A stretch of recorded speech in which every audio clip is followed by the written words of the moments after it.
الحمد لله الحمد لله رب العالمين والعاقبة للمتقين. الصلاة والسلام على من لا نبي بعد آدم بين الماء والطين، وعلى آله وأصحابه وأهل بيته أجمعين. أما بعد فأعوذ بالله من الشيطان الرجيم. بسم الله الرحمن الرحيم. إن الله وملائكته يصلون على النبي يا أيها الذين آمنوا صلوا عليه وسلموا تسليما.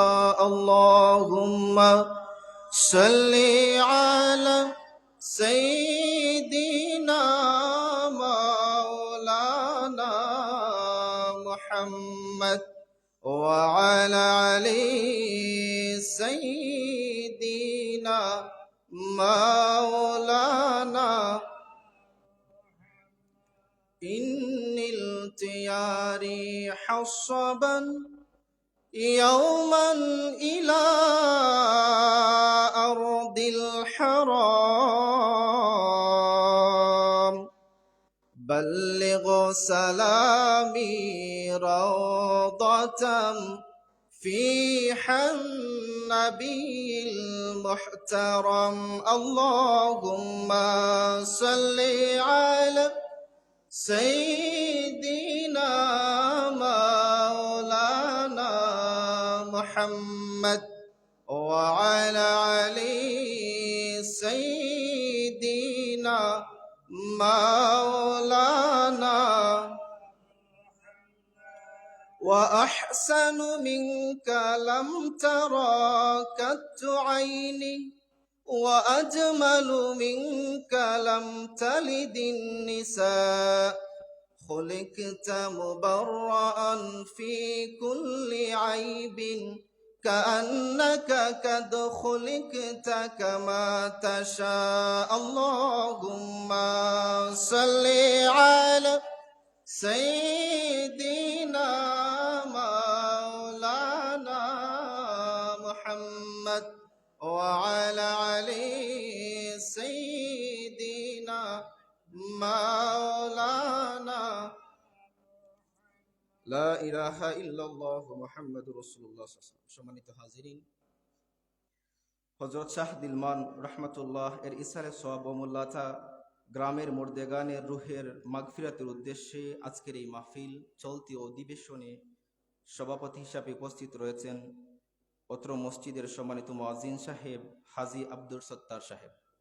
প্রিয় হাজিরিন, একটি জিনিস খুব বেশি ভালো লাগে, যখন আলোচনার মজলিসের মধ্যে যাওয়া হয় দেখা যায় যে প্রত্যেকটি জায়গায় সভাপতি যিনি থাকেন গ্রামের যে কোনো একজন মানুষ।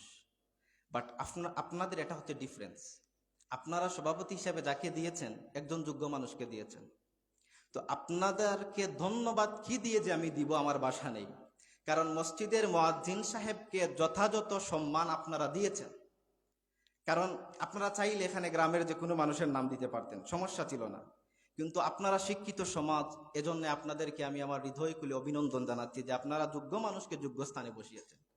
আজকের এই মাহফিলে উপস্থিত হবেন জামানার শ্রেষ্ঠ মুজাদ্দিদ শামসুল উলামা। আপনি চিন্তা করেন, সূর্য ছাড়া যেইভাবে পৃথিবীটা অন্ধকার, একটা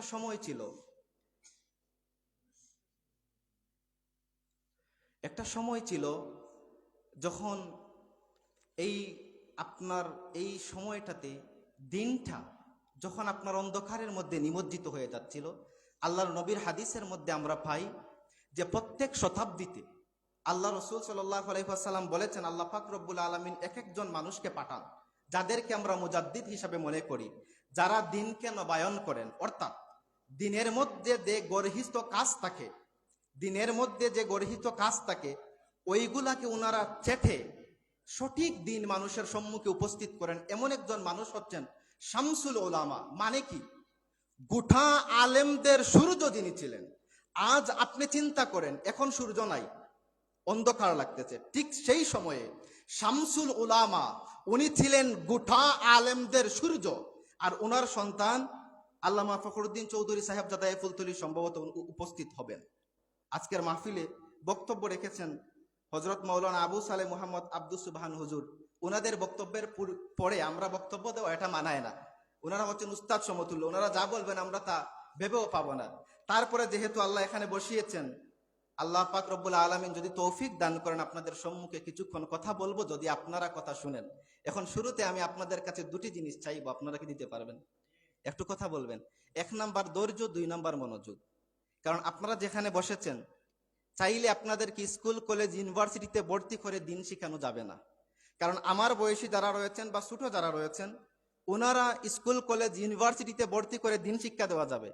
বাট মুরব্বী যারা রয়েছেন, আপনারা তো এখন আর স্কুল কলেজে যাওয়ার সময় নাই, তাহলে আপনারা শিখবেন কি করে? এইরকম মজলিসের মধ্যে বসার মাধ্যমে। তো প্রিয় হাজিরিন, আল্লাহ পাক রব্বুল আলামিন আমাদেরকে জন্য শয়তানের কুমন্ত্রণায় ফেলে মসজিদ থেকে বাহির না করান। সবাই বলুন আমিন।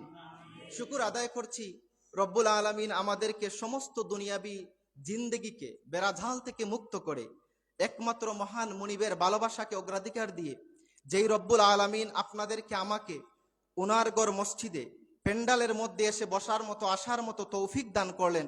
আসেন সবাই মিলে কায়ুম অনুবাক্যে হৃদয়ের বদ্ধ কপাটকে উজাড় করে ইসলামী বলে বলিয়ান হয়ে, ঈমানিতে যে তেজিয়ান হয়ে সুচ্চ কণ্ঠে ওই মহিয়ান গড়িয়ান মাহবুদের শাহানশাহী দরবারে শুকরিয়াতান প্রত্যেকে বলি আলহামদুলিল্লাহ। শুকর আদায় করছি নাবিয়ুনা হাবিবুনা কুদওয়াতুনা সানাদুনা মুরশিদুনা ওয়া মাওলানা মুহাম্মদ সাল্লাল্লাহু আলাইহি ওয়াসাল্লামের উম্মত হিসাবে আল্লাহ পাক রব্বুল আলামিন আপনাদেরকে আমাকে দুনিয়ার জমিনে আসার মতো বসার মতো তৌফিক দিয়েছেন। এজন্য আবারও শুকরিয়াতান পড়ি আলহামদুলিল্লাহ। সম্মানিত হাজিরিন, ভূমিকা না রেখে আমি সরাসরি আমার আলোচনার মধ্যে চলে যাই। আশা করব আপনারা ধৈর্য সহকারে বসে শুনবেন। আপনাদের এখানে পোস্টারের মধ্যে নাম লিখেছেন ইসালে সওয়াব মাহফিল। আবার অনেকে পোস্টারের মধ্যে নাম লেখেন তাফসিরুল কোরআন মাহফিল। অনেকে পোস্টারের মধ্যে নাম লেখেন ইসলামী মহাসম্মেলন।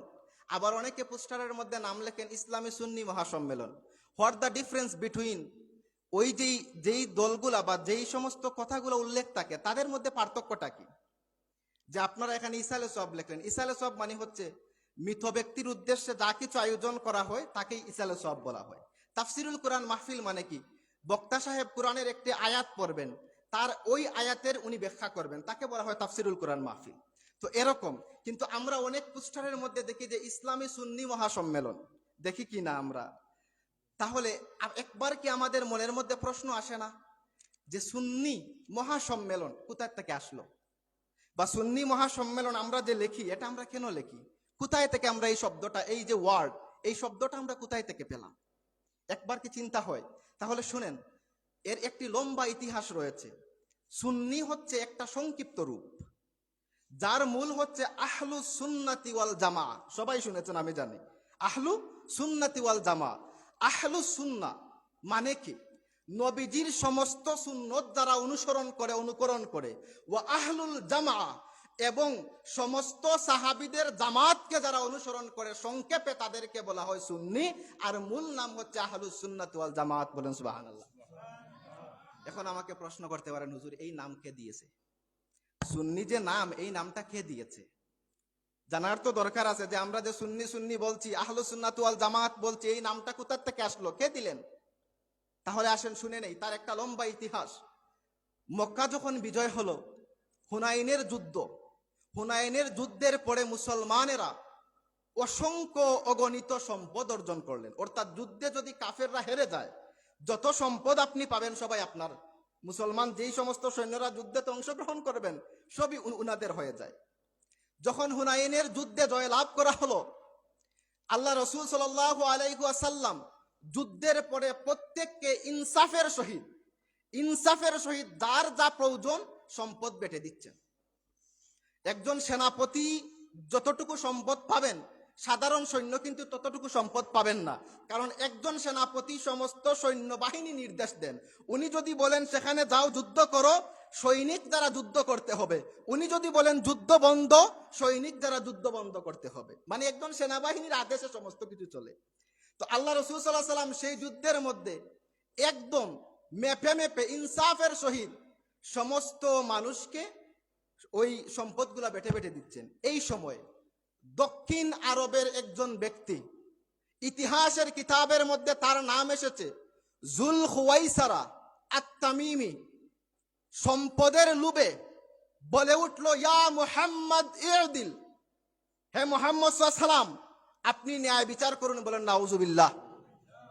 আপনারা বলেন তো এই পৃথিবীর মধ্যে ন্যায় বিচারের ধারক এবং বাহক হিসাবে যিনি এসেছেন উনার নাম কি? মুহাম্মাদুর রাসূলুল্লাহ। তাহলে কেউ যদি এসে বলে ইয়া মুহাম্মদ ইদিল, হে মুহাম্মদ আপনি ন্যায় বিচার করুন, তাহলে কি হবে? কেন বলেছে? সম্পদের লোভে। দেখেন দুনিয়ার মধ্যে যত ফেরকা সৃষ্টি হয়েছে সব কিন্তু সম্পদের লোভে, টাকার লোভে। একটু পরে আমি আপনাদেরকে বুঝিয়ে বলছি। আল্লাহ রাসূল সাল্লাল্লাহু আলাইহি ওয়াসাল্লামের সাহাবী উমর ইবনে খাত্তাব তরবারি বাহির করলেন, ইয়া রাসূলুল্লাহ ইয়া হাবিবাল্লাহ হুকুম দেন মুনাফিকের গর্দান থেকে মাথা আলাদা করে দিব। আল্লাহ রাসূল সাল্লাল্লাহু আলাইহি ওয়াসাল্লাম বলেন, উমর থামে যাও। আল্লাহর বান্দা এই কথা বলে অহংকার দেখিয়ে আল্লাহর নবীকে পিছন দিয়ে মজলিস ত্যাগ করলো। আল্লাহ রাসূল সাল্লাল্লাহু আলাইহি ওয়াসাল্লাম তখন বলছেন, উমর শুনে নাও, তাদের একটি দল ভবিষ্যতে হবে। জুল খুয়াইসারা আত-তামিমি যেই আকীদা বিশ্বাস করে, ভবিষ্যতে তাদের একটি দল হবে হুবহু সেই আকীদা বিশ্বাস করবে। উমর ইবনে খাত্তাব শুনে রাখো, তাদের নামাজের কাছে তোমরা তোমাদের নামাজকে তুচ্ছ মনে করবে, তাদের সেজদার কাছে তোমরা তোমাদের সেজদাকে তুচ্ছ মনে করবে, তাদের লেবাসের কাছে তোমরা তোমাদের লেবাসকে তুচ্ছ মনে করবে, তাদের সেজদার কাছে তোমরা তোমাদের সেজদাকে তুচ্ছ মনে করবে। কালামুহুম কা কালামুহুল আম্বিয়া, সূরাতুহুম কা সূরাতুহুল মালায়েকা, তাদের কথাবার্তা হবে নবীদের কথাবার্তার মতো, তাদের সুরত হবে ফেরেশতাদের মতো। হে আমার সাহাবী, এই সমস্ত রং ঢং দেখে ভুলে যাও না, শুনে রাখো, ইয়ামরুকুনা মিনাদ দ্বীনে কামা ইয়ামরুকু মিনাস সাহমি ওয়ার রামিয়াতে, তীর যেইভাবে ধনুক থেকে বাহির হয়ে গিয়েছে, এই সমস্ত পাগড়িওয়ালারাও দিন থেকে বাহির হয়ে গিয়েছে। বলেন নাউজুবিল্লাহ। সম্মানিত হাজিরিন, আল্লাহর নবী ওই সময় ভবিষ্যৎবাণী করেছিলেন যে ভবিষ্যতে তাদের একটি দল হবে যারা আমাকে মানবে না, তোমাদেরকেও মানবে না। আল্লাহর নবীর এই ভবিষ্যৎবাণী ফলেছিল আল্লাহর নবীর ইন্তেকালের 25 থেকে 26 বছর পরে।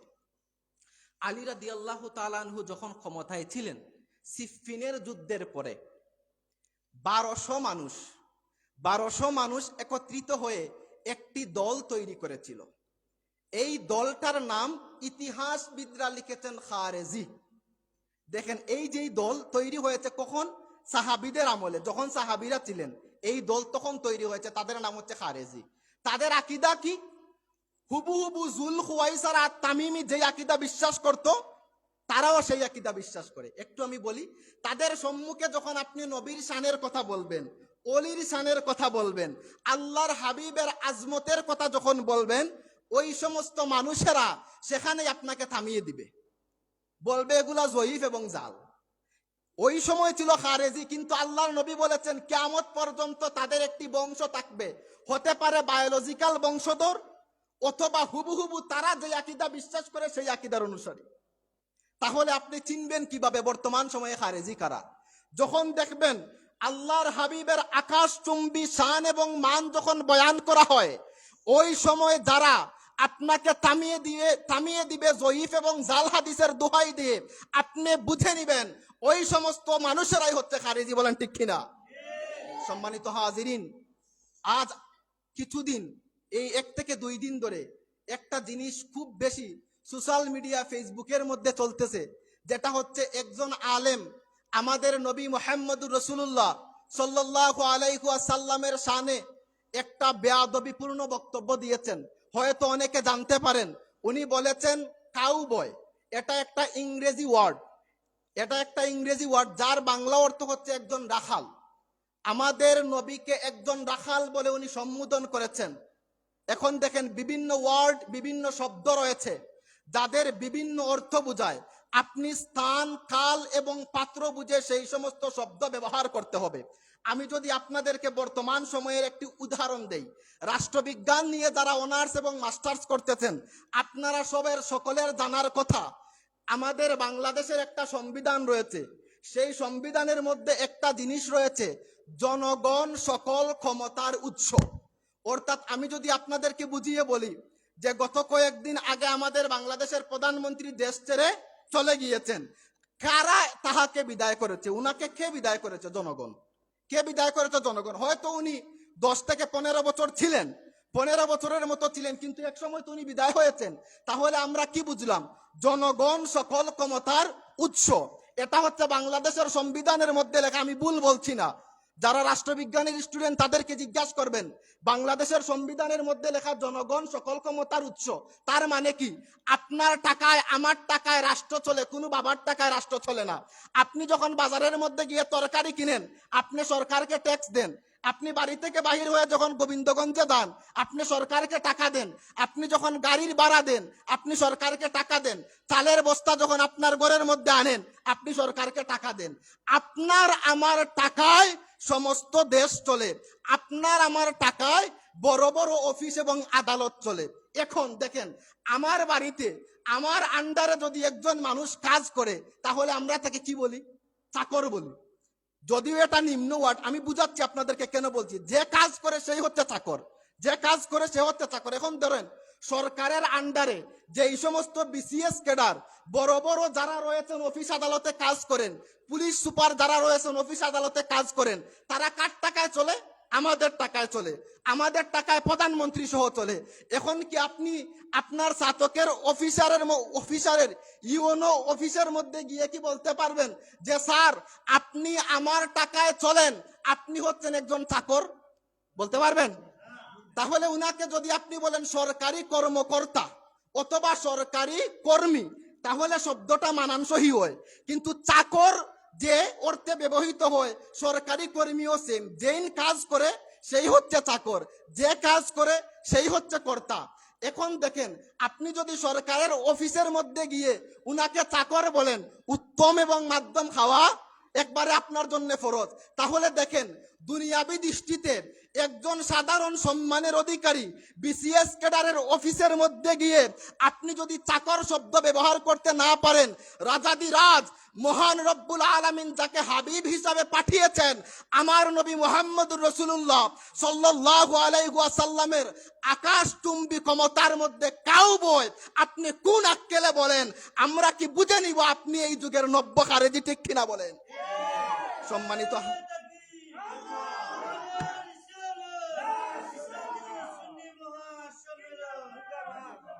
সম্মানিত হাজিরিন, এবার দেখেন, এটা দিলাম দুনিয়াবি উদাহরণ।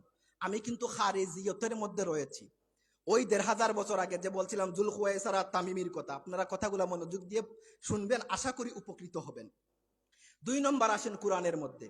আল্লাহ পাক রব্বুল আলামিন কোরআনের মধ্যে একটা আয়াত নাজেল করেছেন, সেখানের মধ্যে একটা word, in this word have 2 meanings. এই শব্দের 2টা অর্থ হয়। রাইনা, একটা অর্থ হচ্ছে আমাদের দিকে তাকান, আরেকটা অর্থ হয় রাখাল। এখন আল্লাহর হাবিবের সাহাবীরা যখন বলতেন ইয়া রাসূলুল্লাহ, ইয়া হাবিব আল্লাহ, রাইনা, তারা বলতেন ইয়া রাসূলুল্লাহ আমাদের দিকে তাকান। আর ওই তৎকালীন মক্কার কাফেরেরা যখন গিয়ে বলতো ইয়া রাসূলুল্লাহ রাইনা, তারা তখন বলতো রাখাল, হে মোহাম্মদ। তাদের মাইন্ডের মধ্যে ছিল মোহাম্মদ একজন রাখাল, তুমি আমাদের দিকে তাকাও। কারণ এক শব্দ অর্থ হয় 2টা। কোন কোন সময় অর্থ দেয় আমাদের দিকে তাকান, কোন কোন সময় অর্থ দেয় যে আপনার হে রাখাল। এখন দেখেন, আল্লাহ রব্বুল আলামিন যখন দেখলেন আরবের কাফেরেরা আমার নবী মুহাম্মদুর রাসূলুল্লাহ সাল্লাল্লাহু আলাইহি ওয়াসাল্লামের আকাশচুম্বী শান এবং মানকে তুচ্ছ তাচ্ছিল্য করছে, রব্বুল আলামিন কোরআনের মধ্যে আয়াত নাজেল করে দিলেন, হে আমার সাহাবীরা শুনে রাখো, আমার হাবিব, আমার দুস্থ মুহাম্মদুর রাসূলুল্লাহ সাল্লাল্লাহু আলাইহি ওয়াসাল্লামকে আর রাইনা বলে ডাকা যাবে না। কাফের তো ডাকা দূরের কথা, সাহাবিও ডাকতে পারবে না রব্বুল আলামিন, তাহলে আপনার হাবিবকে কি বলে সম্বোধন করব? আমার আল্লাহ শিখিয়ে দিচ্ছেন, তোমরা বলবে উনজুরনা ইয়া রাসূলুল্লাহ, আমাদের দিকে তাকান। তাহলে দেখেন, একটা ওয়ার্ডের যদি দুইটা অর্থ হওয়ার কারণে, রাখাল হওয়ার কারণে আমার আল্লাহ কুরআন থেকে সেই ওয়ার্ডকে চেঞ্জ করে নতুন একটি ওয়ার্ড দিয়ে দেন, ইসলামিক স্কলার নাম দিয়ে, আপনি কোন আক্কেলে সেই ওয়ার্ড ব্যবহার করেন? সম্মানিত হাজিরিন, আল্লাহ পাক রব্বুল আলামিন এই খারেজি ফিতনা থেকে আমাদেরকে রক্ষা করুন, সবাই বলুন আমিন। এখন আসেন 2 নম্বরের ফিতনা। ওই সময় যে বলছিলাম সাহাবীর যুগে, যখন আলী রাদিয়াল্লাহু তাআলা আনহুর পরে, খেলাফতের পরে, আপনার সিফিনের যুদ্ধের পরে 1200 মানুষ নিয়ে একটা দল গঠন করেছিল, তাদের নাম কি? খারেজি। মনে রাখবেন, আমি আহলে সুন্নাহ ওয়াল জামাতের ইতিহাস বলছি। 2 নম্বর আরেকটি ফিতনা মাথা উঁচু করে দাঁড়ালো। শেয়ার হইবেন হুজুর, ইমাম সাহেব একটা শেয়ার হইবেন, একটা শেয়ার দিলেন হুজুর, এই নাই হুজুর, এই নাই ইমাম। সম্মানিত হাজিরিন, এখন দেখেন 2 নম্বর যেই ফিতনা, সেটা হচ্ছে আপনার শিয়া। আপনারা হয়তো জানতে পারেন শিয়া মানে কারা? শিয়া মানে হচ্ছে শিয়া মানে কারা? শিয়া মানে হচ্ছে যারা ওই যে আপনার আলী শিয়া মানে হচ্ছে তারা যারা ওই যে আপনার আলী রাদিয়াল্লাহু তাআলা আনহুকে সব থেকে বেশি ভালোবাসবে, আর কোন সাহাবীদেরকে তারা ভালোবাসবে না।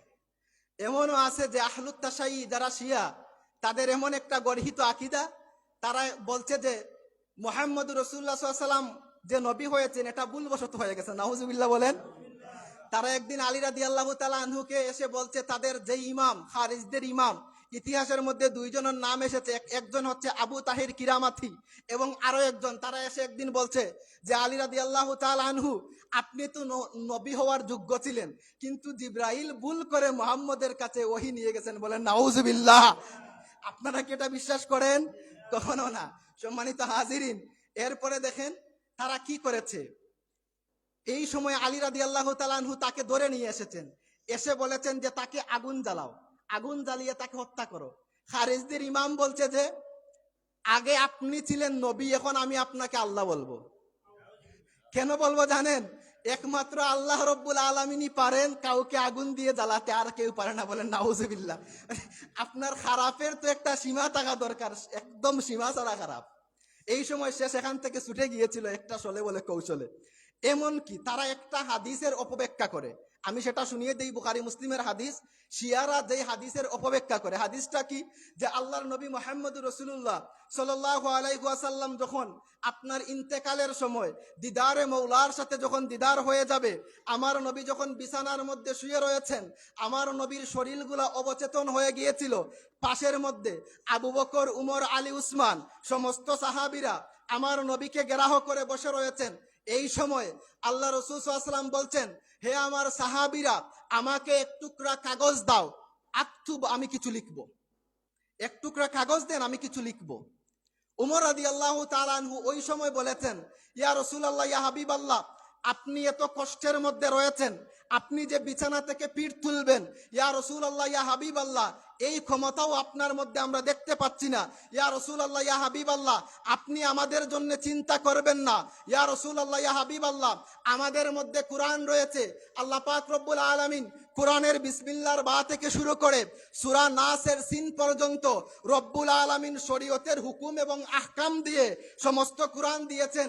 ইয়া রাসূলুল্লাহ, ইয়া হাবিবাল্লাহ, আপনার কোনো কিছু লেখার দরকার নাই, ইয়া রাসূলুল্লাহ, আপনি শুয়ে থাকেন। এই সময় খারেজিরা পেশবা করছে কি জানেন? তারা বলছে যে আল্লাহ রাসূল সাল্লাল্লাহু আলাইহি ওয়াসাল্লাম ওই সময়ে লিখে দিয়েছিলেন যে আমার পরে আলী হবে খলিফা, কিন্তু উমর হচ্ছে সবথেকে বড় দরজার কাফির, সে লিখার দেয় নাই। বলেন নাউজুবিল্লাহি মিন যালিক। সম্মানিত হাজিরিন, এখন দেখেন কত নগণ্য, কত জঘন্য আকীদা। কারণ আমার নবী বলছেন, লাউকানা বাদি লাকানা উমর, আমার পরে কেউ যদি নবী হতো, উমর নবী হতেন। উনাকে বলছে সব থেকে বড় দরজার কাফির, শুধু তারাই মুসলমান। 3 নম্বর ফিতনা। 3 নম্বর ফিতনার নাম ইতিহাসের মধ্যে বলা রয়েছে কাদারিয়া বা কাদরিয়া, যারা তাকদীরকে অস্বীকার করত। আমরা বলি না ভাই আমি এটা হয় নাই, হয়তো আমার নসিবের মধ্যে নাই, তাকদীরের মধ্যে নাই, বলি তো আমরা। ওই সময় ওনারা তাকদীরকে অস্বীকার করলো, তাদের নাম দেওয়া হলো কাদারিয়া। 4 নাম্বার যেই ফিতনা, তাদের নাম হচ্ছে মুতাজিলা। এরা ছিল যুক্তিবাদী সম্প্রদায়। যুক্তিবাদী সম্প্রদায় মানে কি বুঝেন? তাদের যুক্তির মধ্যে যা যাবে তারা সেটা মানবে, যুক্তির বাহিরে গেলে তারা মানবে না। ওই তারা কি বলতো যে আমরা যদি গুনাহ করি এই গুনাহ আমাদের উপর পড়বে না, এই গুনাহ পড়বে স্বয়ং আল্লাহর উপর। বলে নাউজুবিল্লাহ। কারণ তারা কি বলে জানেন? যে আমাদের গুনাহ করার কোনো ক্ষমতা নাই, আমরা হচ্ছি আল্লাহর হাতের পুতুল। আল্লাহ চাইলে আমাদেরকে গুনাহ করান, আবার চাইলে আমাদেরকে গুনাহ থেকে বিরত রাখতে পারেন। এজন্য আমরা যদি গুনাহ করি এটা আমাদের দায়বদ্ধ না, এটা আল্লাহ জানেন। বলেন নাউজুবিল্লাহ। এবার দেখেন কত জঘন্য আকীদা। এইভাবে নানান ফিতনা যখন মাথা উঁচু করে দাঁড়ালো, সাহাবীরা যারা বয়স্ক ছিলেন, আবু বকর, উমর, আলী, উসমান, তারা ইন্তেকাল করেছেন। আল্লাহর হাবিবের সময়ে যারা কম বয়সী ছিলেন, 10 থেকে 12 এরকম বয়স ছিল, ওই সময় উনারা হচ্ছেন বৃদ্ধ। ওই সময়ে সমস্ত সাহাবীরা এসে বললেন, হে সাহাবীরা, আব্দুল্লাহ ইবনে আব্বাস রাদিয়াল্লাহু তাআলা আনহুকে এসে বললেন, হে আল্লাহ রসুলের সাহাবী, আমরাও কোরআনের কথা বলছি, তারাও কোরআনের কথা বলছে। আমরাও নামাজের কথা বলছি, তারাও নামাজের কথা বলছে। আমরাও হজের কথা বলছি, তারাও হজের কথা বলছি। হে আল্লাহ রসুলের সাহাবী, আমরা বুঝবো কি করে হককে এবং বেহককে? কারণ উভয় তো মুসলমান। সবাই বলছে, তারাও, খারেজিরাও বলছে মুসলমান, রাফেজিরাও বলছে মুসলমান, শিয়ারাও বলছে মুসলমান, মুতাজিলারাও বলছে মুসলমান, কাদারিয়ারাও বলছে মুসলমান, আমরাও মুসলমান। বুঝবো কি করে হককে? এই সময় রইসুল মুহাদ্দিসিন ওয়াল মুফাসসিরিন, মুফতি ফিল মুহাদ্দিসিন, এই উম্মতের মধ্যে সবথেকে বড় ফকিহ হচ্ছেন একজন সাহাবী, আব্দুল্লাহ ইবনে আব্বাস রাদিয়াল্লাহু তাআলা আনহু। এই সময় আল্লাহর নবীর হাদিসকে গবেষণা করে হকপন্থী দলের জন্য একটি নাম সিলেক্ট করেছেন। সেই নামই হচ্ছে আহলুস সুন্নাহ ওয়াল জামাআহ। বলেন সুবহানাল্লাহ। তার সংক্ষিপ্ত রূপ হচ্ছে সুন্নি। এখন বুঝতে পারছেন আপনারা আহলে সুন্নাহ কোত্থেকে এসেছে? তাহলে আমি যদি এখন আপনাদেরকে প্রশ্ন করি, আহলুস সুন্নাহ ওয়াল জামাআহ যেই দল, এই দলটা 2টা ভিত্তির উপর খাড়িয়ে আছে। এক, আল্লাহর নবীর সুন্নত। 2 নম্বর সাহাবীদের জামাত। আল্লাহর নবীর সুন্নত এবং সাহাবীদের জামাত, 2টা জিনিসকে যারা মনে এবং প্রাণে বিশ্বাস করবে তাদের নাম হচ্ছে আহলুস সুন্নাহ ওয়াল জামাআহ। আর এই আহলুস সুন্নাহ ওয়াল জামাত নাম কে দিয়েছেন? রইসুল মুহাদ্দিসিন ওয়াল মুফাসসিরিন আব্দুল্লাহ ইবনে আব্বাস রাদিয়াল্লাহু তাআলা আনহু। শুকর আদায় করছি সিলেট তথা বাংলার মুসলমান শাহজালাল মুজাররদে ইয়ামানির মাধ্যমে হয়েছি আমরা মুসলমান। আর আল্লামা ফুলতলি সাহেব কিবলা রাহিমাহুল্লাহু তাআলার মাধ্যমে হয়েছি আমরা আহলুস সুন্নাহ ওয়াল জামাআহ। ঠিক কিনা বলেন? সম্মানিত হাজিরিন, আল্লাহ পাক রব্বুল আলামিন আমাদেরকে এই আকীদার উপর অটল থাকার জন্য তৌফিক দান করেন। সবাই বলুন আমিন।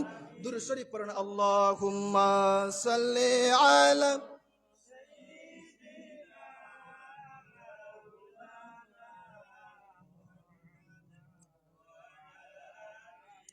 সাইয়্যিদিনা মাওলানা মুহাম্মদ। সম্মানিত হাজিরিন, আমার কথাগুলো যদি আপনারা বুঝেন তাহলে আমার সাথে একটু রেসপন্স করবেন। যখন আমি বলি সুবহানাল্লাহ অথবা আলহামদুলিল্লাহ, আপনারা বলবেন, কারণ যদি বলেন ব্যথা যাবে না।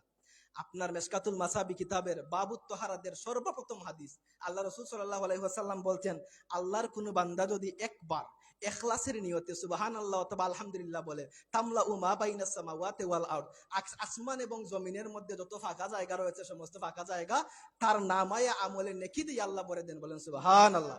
তাহলে বলেন তো, আপনি যে মাহফিলের মধ্যে বসে সুবহানাল্লাহ বলবেন, ক্ষতি নেই? তাহলে আল্লাহ পাক রব্বুল আলামিন আমাদেরকে বলার তৌফিক দান করেন। সবাই বলুন আমিন। এবার আসেন, আমার আলোচনার ধারাবাহিকতা আমি রক্ষা করে বলছি।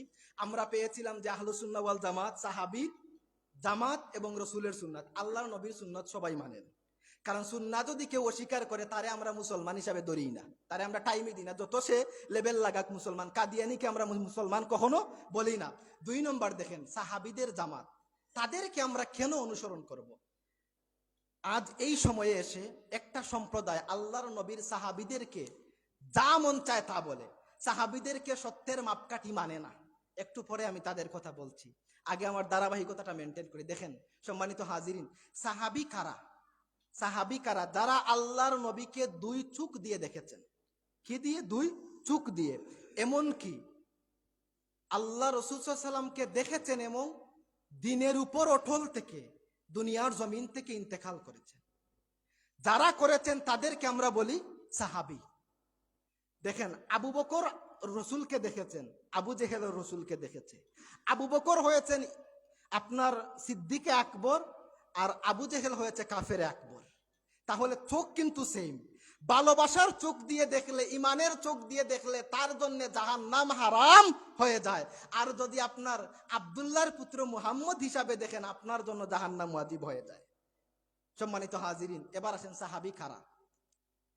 রূহ জগতের মধ্যে যখন আমরা ছিলাম, সবাই জানি আল্লাহ পাক রব্বুল আলামিন বলেছিলেন আমাদেরকে, আলাস্তু বিরাব্বিকুম, আমি কি তোমাদের প্রভু নাই? আমরা ওই সময় সবাই বলেছি কালু বালা, আপনি আমাদের প্রভু। কিন্তু এই সময়ে, এরও আগে আল্লাহ পাক রব্বুল আলামিন সমস্ত রূহকে একত্রিত করেছেন। তিরমিজি শরীফের হাদিস বলছি, সমস্ত রূহকে একত্রিত করে আল্লাহ পাক রব্বুল আলামিন নজর করলেন আমাদের নবী মুহাম্মদুর রাসূলুল্লাহ সাল্লাল্লাহু আলাইহি ওয়াসাল্লামের রূহের দিকে। যখন আমাদের নবীর রূহের দিকে রব্বুল আলামিন নজর করলেন, কিসের জন্যে? আমাদের নবীকে নবী হিসাবে বানানোর জন্যে। তারপরে আল্লাহ পাক রব্বুল আলামিন নজর করলেন আমাদের নবীর সাহাবীদের উপর। যে সাহাবীরা সত্যের মাপকাঠি না, সাহাবীদেরকে আমরা মানবো না, সাহাবীদের সমালোচনা করেন। বলুন তো, সাহাবী যারা হবেন তাদেরকে বাছাই করেছেন কে? আল্লাহ। কে করেছেন? আল্লাহ। তাহলে আপনি যদি এখন বলেন আমরা সাহাবীকে সত্যের মাপকাঠি মানবো না, তাহলে আপনি কি আল্লাহর থেকে বড় বাছাইকারী? আপনি কি হতে পারবেন? তাহলে বোঝা যায় আল্লাহর বাছাই থেকে বেশি যারা বুঝে তাদেরকে আমরা কখনো হিসাবে ধরি না। সম্মানিত হাজিরিন, তাহলে উনারাই হচ্ছেন সাহাবী, তাদেরকে আল্লাহ মনোনীত করেছেন। আরেকটা কনসেপ্ট ক্লিয়ার করি। এই সময় দেখবেন মোবাইলের মধ্যে স্কলার যারা বাহির হয়েছেন, বাড়ির মধ্যে ক্যামেরা সামনে রেখে তারা নিজেই প্রশ্ন বানায়, আবার নিজেই উত্তর দেয়। তারা কি বলে? জিজ্ঞাসা করা হলো আল্লাহর নবী কখন থেকে নবী হয়েছেন? সে বলে 40 বছর থেকে নবী হয়েছেন, এর আগে উনি নবী ছিলেন না। নাউজুবিল্লাহি মিন যালিক। তাহলে দেখেন তো, এই মুহূর্তে আমি তিরমিজির যে হাদিস বললাম, রূহ জগতে যখন নবী ছিলেন, রূহ জগতে আল্লাহ পাক রব্বুল আলামিন নবীর রূহকে আলাদা করেছেন নবী হিসাবে। তাহলে দুনিয়ার জমিনে যখন এসেছিলেন মুহাম্মদুর রাসূলুল্লাহ তখন নবী, নাকি রূহ জগতে ছিলেন তখন নবী? কখন? যখন রূহ জগতে ছিলেন তখন হচ্ছেন মুহাম্মদুর রাসূলুল্লাহ সাল্লাল্লাহু আলাইহি ওয়াসাল্লাম নবী। তাহলে 40 বছর বয়সে এটা কি? এটা হচ্ছে ইজহারুন নবুওয়া, নবুয়ত প্রকাশিত হয়েছে। নবী হয়েছিলেন ওই আগে। তিরমিজির হাদিস, আনাস বিন মালিক নবীজির 10 বছরের খাদিম, উনি জিজ্ঞাসা করেছেন মা ওয়াজাবাত লাকান নুবুওয়াহ, কালু ইয়া রাসূলুল্লাহ, ইয়া রাসূলুল্লাহ, ইয়া হাবিবাল্লাহ, আপনি নবী হয়েছিলেন কবে থেকে? আমার নবী বলেছেন আদামু বাইনাল মাই ওয়াত তিন। ভিন্ন বর্ণনার মধ্যে রয়েছে আদামু বাইনার রূহি ওয়াল জাসাদ, আদমের মাটি এবং পানি যখনও সৃষ্টি হয় নাই, আলাদা আলাদা ছিল। আমি মুহাম্মদুর রাসূলুল্লাহ তখনও নবী ছিলাম। বলেন সুবহানাল্লাহ। সম্মানিত হাজিরিন, তাহলে কি বুঝলেন আমাদের নবী কখন নবী? এবার আসেন ওই সমস্ত সাহাবীদের জীবন থেকে এক দুইটা উদাহরণ দেই, আমাদের জীবনে কাজে লাগবে। ওই সমস্ত সাহাবীদের জীবন থেকে এক দুইটা উদাহরণ দেই। সর্বপ্রথম আসেন, এই যে উক্তিগুলো আমি শোনালাম আপনাদেরকে, এগুলা তিরমিজি শরীফের মধ্যে, আমি তিরমিজি শরীফ থেকে বলছি। এবার আসেন একজন আল্লাহর ওলির উক্তি শুনাই, সাহাবীদের ব্যাপারে উনি কি বলেন। আমরা সবাই জানি বড় পীর আব্দুল কাদের জিলানী, উনি বড় মাদ্দার একজন আল্লাহর ওলি। আব্দুল কাদের জিলানীকে জিজ্ঞাসা করা হয়েছে, আব্দুল কাদের জিলানী, আব্দুল কাদের জিলানীকে জিজ্ঞাসা করা হয়েছে যে আব্দুল কাদের জিলানী, আপনি সাহাবীদেরকে কি মনে করেন? আপনি সাহাবীদেরকে কি, একটু শুনেন, আপনি সাহাবীদেরকে কি মনে করেন? এই সময় আব্দুল কাদের জিলানী বলছেন, শুনেন, আপনারা আবার কেউ আসলে অন্যদিকে চেয়ে যান। তাহলে আব্দুল কাদের জিলানীকে বলা হয়েছে যে আপনার সাহাবী সম্পর্কে আপনি কি মনে করেন? উনি বলছেন যে সাহাবী সম্পর্কে আমার আকীদা হলো এটা, আল্লাহর নবীর সবথেকে নগণ্য আদনা দরজার একজন সাহাবী যদি গুড়া দিয়ে জমিনের মধ্যে চলেন, সব থেকে নগণ্য আদনা দরজার একজন সাহাবী গুড়া দিয়ে যদি জমিনের মধ্যে চলেন, উনার গুড়ার পায়ের মাটিকে যদি এক পাল্লায় রাখা হয়, আমি আব্দুল কাদের জিলানী সহ গোটা আউলিয়া কেরামকে যদি আরেক পাল্লায় রাখা হয়, আমার নবীর আদনা সাহাবীর দুলার পাল্লা বাড়ি হয়ে যাবে। বলেন সুবহানাল্লাহ। সম্মানিত হাজিরিন, তাহলে কি বুঝলেন? আব্দুল কাদের জিলানী থেকে আপনি বড় আলিম হয়ে গেছেন? আব্দুল কাদের জিলানী থেকে বড় আলিম না। তাহলে দেখেন কোন সাহাবী নগণ্য যেই সাহাবি, কোন সাহাবি? ওনার নাম হচ্ছে হযরতে ওয়াকশী রাদিয়াল্লাহু তাআলা আনহু। উনি কি করেছেন জানেন? আমাদের নবীর চাচা হামজা রাদিয়াল্লাহু তাআলা আনহুকে হত্যা করেছিলেন। হামজা রাদিয়াল্লাহু তাআলা আনহু একজন ইসলামের ডিফেন্ডার ছিলেন। উনি একজন বড় মাপের যোদ্ধা ছিলেন। উনি সিংহ শিকার করতে পারতেন। একদিন উনি শিকার করে আসছেন, পথের মধ্যে বসে রয়েছেন একজন মানুষ, উনাকে বলছেন, হামজা, আপনি তো বড় একদম তকব্বরির সাথে শিকার করে আসছেন, আপনি কি জানেন আপনার এতিম বাতিজা মুহাম্মদ সাল্লাল্লাহু আলাইহি ওয়াসাল্লামকে আবু জেহেল যা মন চায় তা গালাগালি করেছে? হামজা রাদিয়াল্লাহু তাআলা আনহু এমনিতে সাহসী মানুষ, রাগী মানুষ, রাগ উঠে গিয়েছে। উনি বলছেন, আমার বাতিজা মুহাম্মদ সাল্লাল্লাহু আলাইহি ওয়াসাল্লাম কি গালির কোনো জবাব দিয়েছে? ওই ব্যক্তি বলছে, আপনি কি জানেন না মুহাম্মদুর রাসূলুল্লাহ সাল্লাল্লাহু আলাইহি ওয়াসাল্লামকে যদি কেউ সারাদিনও গালি দেয়, আমার নবী কখনো একটা গালিরও জবাব দেন না। এই সময় হামজা রাদিয়াল্লাহু তাআলা আনহু খোদা তরবারি নিয়ে আবু জেহেলের বাড়ির মধ্যে গিয়েছেন। আবু জেহেলকে গিয়ে বলেছেন, হে আবু জেহেল, তুমি কি আমার এতিম বাতিজা মুহাম্মদুর রাসূলুল্লাহ সাল্লাল্লাহু আলাইহি ওয়াসাল্লামকে গালি দিয়েছো? আবু জেহেল বলেছে, হ্যাঁ দিয়েছি। হামজা ধনুক বাহির করেছেন, ধনুক দিয়ে আবু জেহেলের মাথার মধ্যে বাড়ি দিয়েছেন, সাথে সাথে আবু জেহেলের মাথা ফেটে রক্ত বাহির হয়ে গিয়েছে। এবার হামজা বলছেন, আমার বাতিজাকে তুমি যেই জন্য গালি দিয়েছো, তুমি কি জানো আমি আজ আমার বাতিজার ধর্ম গ্রহণ করে আশহাদু আল্লাহ ইলাহা ইল্লাল্লাহু ওয়া আশহাদু আন্না মুহাম্মাদুর রাসূলুল্লাহ পড়ে ঈমান আনলাম, পারলে আমার সাথে মোকাবেলা করো, আল্লাহু আকবার। হামজা জুসের টেলায় বলে ফেলেছেন, কিন্তু উনি জানেন না যে বাতিজা কি ধর্মের দাওয়াত দেন। জুসের টেলায় বলে ফেলছেন। উনি মনে মনে বাড়ির যখন আসলেন চিন্তা করতেছেন, হায় রে, আবু জেহেল রে তো আমি বলিয়াইলাম যে আমার বাতিজার ধর্ম আমি গ্রহণ করে ফেলছি, কি যে আমার বাতিজায় দাওয়াত দেয় কেন, তো আমার জানা নেই, এইগুলা তো আমার জানা নেই। সকাল হয়েছে, আমার নবীর দরবারের মধ্যে গিয়েছেন বাতিজা মুহাম্মদ সাল্লাল্লাহু আলাইহি ওয়াসাল্লাম, বাবা তুমি কিসের দাওয়াত দাও আমি সেটা জানি না, তবে আমি আজ সাক্ষ্য দিচ্ছি আশহাদু আল্লা ইলাহা ইল্লাল্লাহু মুহাম্মাদুর রাসূলুল্লাহ, তুমি যা বলো সত্য বলো, বলেন সুবহানাল্লাহ। ওই হামজা রাদিয়াল্লাহু তাআলা আনহু একজন সৈনিক ছিলেন উহুদের যুদ্ধের মধ্যে। ওয়াকশী ওই সময় উনি সাহাবী ছিলেন না। হামজা রাদিয়াল্লাহু তাআলা আনহুর ইতিহাসের মধ্যে আসছে, উনার এই আপনার কোমর এবং পেটের মধ্যবর্তী স্থানে উনি বর্ষা নিক্ষেপ করেছিলেন। উনি ইথিওপিয়ার মানুষ ছিলেন। ইথিওপিয়ার মানুষ তারা, বর্তমান ইথিওপিয়া, আগের যুগের হাবশা। এই মানুষগুলা বর্ষা, তারা তাদের এম ঠিক থাকে, দূর থেকে তারা মারতে পারে। তো উনাকে মেরেছে। হামজা রাদিয়াল্লাহু তাআলা আনহু উঠেছেন মারার জন্য, কিন্তু ব্যথার কারণে মারতে পারেন না। পেটের মধ্যে যদি ঢুকে যায় আপনি কি করবেন, যতই শক্তিশালী মানুষ হন। উঠেছেন উনি মারার জন্য, কিন্তু মারতে পারেন নাই।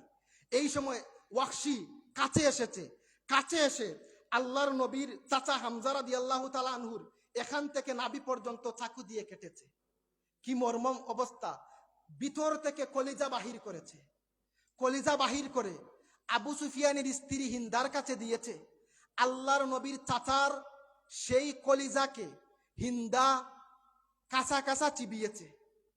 কত নির্মম ভাবে ওনাকে দুনিয়ার জমিন থেকে বিদায় দিয়েছে। আল্লাহর নবী বলেছেন, হে আমার চাচা, আপনি সুসংবাদ গ্রহণ করেন, সাইয়্যিদুশ শুহাদা, আল্লাহ পাক রব্বুল আলামিন আপনাকে কাল কিয়ামতের ময়দানে সমস্ত শহীদদের সরদার হিসাবে তুলবেন, বলেন সুবহানাল্লাহ। এই হচ্ছেন ওয়াকশী, এই হচ্ছেন ওয়াকশী। ওই যে আব্দুল কাদের জিলানী বলছেন, একজন আদনা সাহাবীর গুড়ার মাটি যদি এক পাল্লায় রাখা হয়, আর আমি আব্দুল কাদের জিলানী সহ সবার এই ওলি আল্লাহকে এক পাল্লায় রাখা হয়, ওই সাহাবীর সমান হবে না। কেন হবে না? এই বলেন, যখন নবীজি মক্কা বিজয় করলেন, মক্কা বিজয় করার পরে সমস্ত সাহাবীরা নবীর কাছে আসছে, এসে বলছে, ইয়া রাসূলুল্লাহ আমাকে ক্ষমা করে দেন। কারণ তারা তো মক্কা থেকে নবীজিকে বিদায় করে দিয়েছে। আল্লাহর নবী হিজরত করে মদিনায় গিয়েছিলেন, আবার কামব্যাক করে যখন মক্কায় আসলেন, সমস্ত কাফেরেরা এই সময় আল্লাহর নবীর কাছে আসছে এবং বলছে, ইয়া রাসূলুল্লাহ ক্ষমা করে দেন।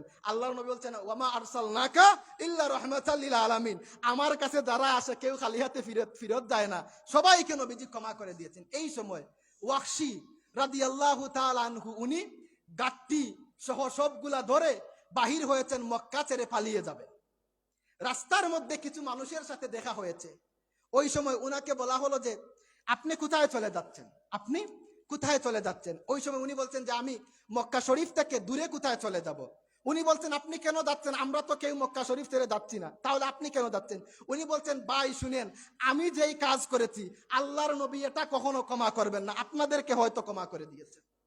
ওই সময় উনি বলছে, ওই মানুষগুলো বলছেন, হামজা শুনেন, ওই নবীর কাছে দাঁড়া যাচ্ছেন, সবাইকে উনি ক্ষমা করে দিচ্ছেন, অবশ্যই আপনাকে ক্ষমা করে দিবেন। ওয়াহশী রাদিয়াল্লাহু তাআলা আনহু বুক ভরা আশা নিয়ে আমার নবীর দরবারের মধ্যে চলে গেলেন।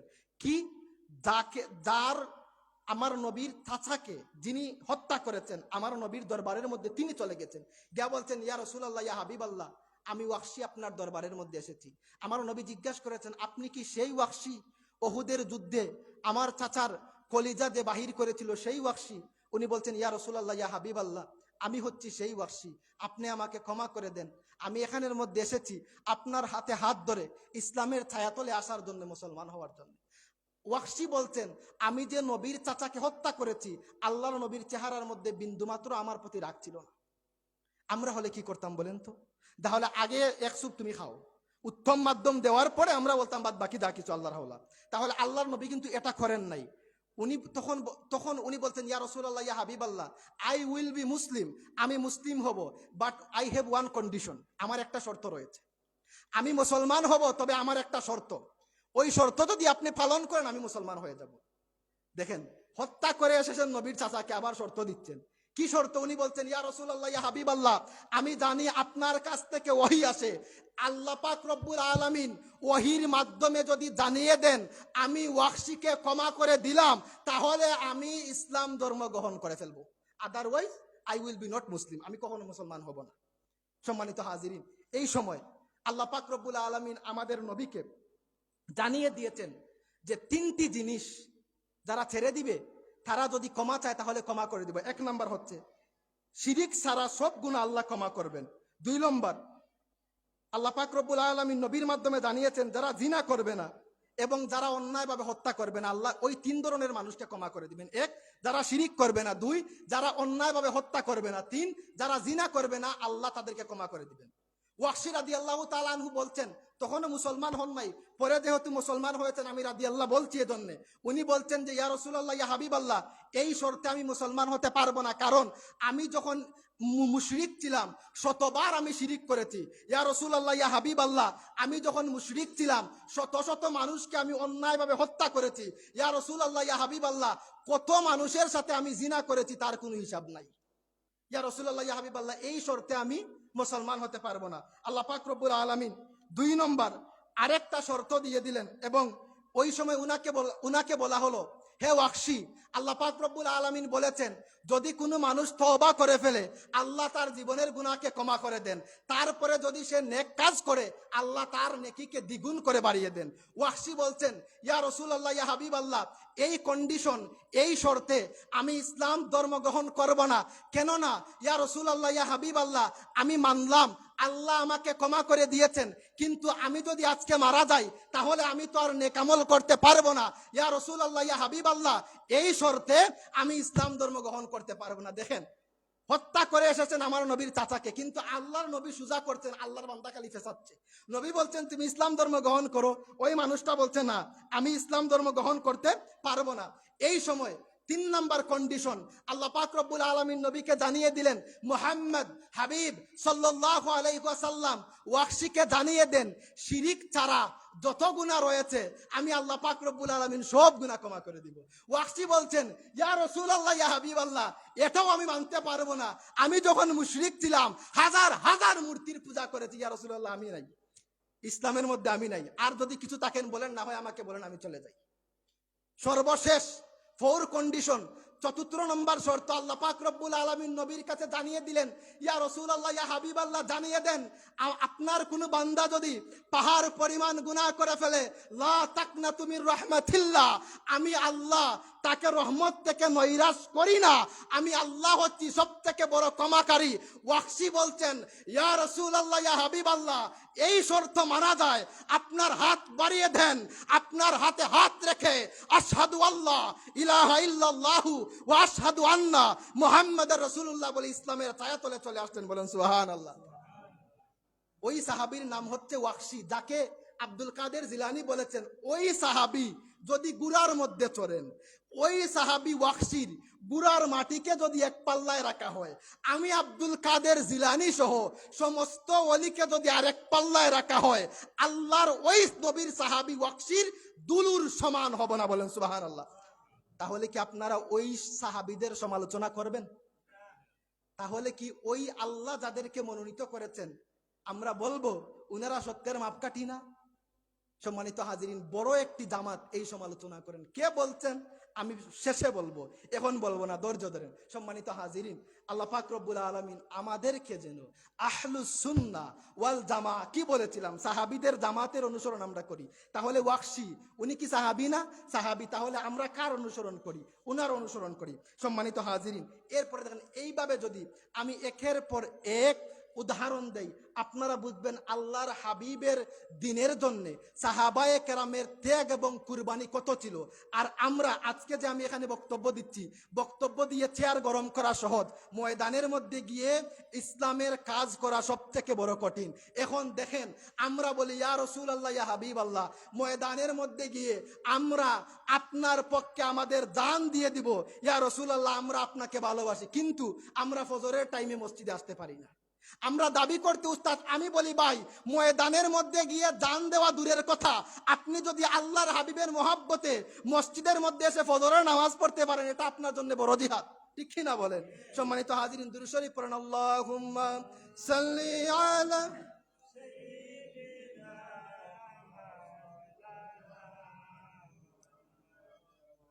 ওয়ালা আলি সাইয়্যিদিনা মাওলানা মুহাম্মদ।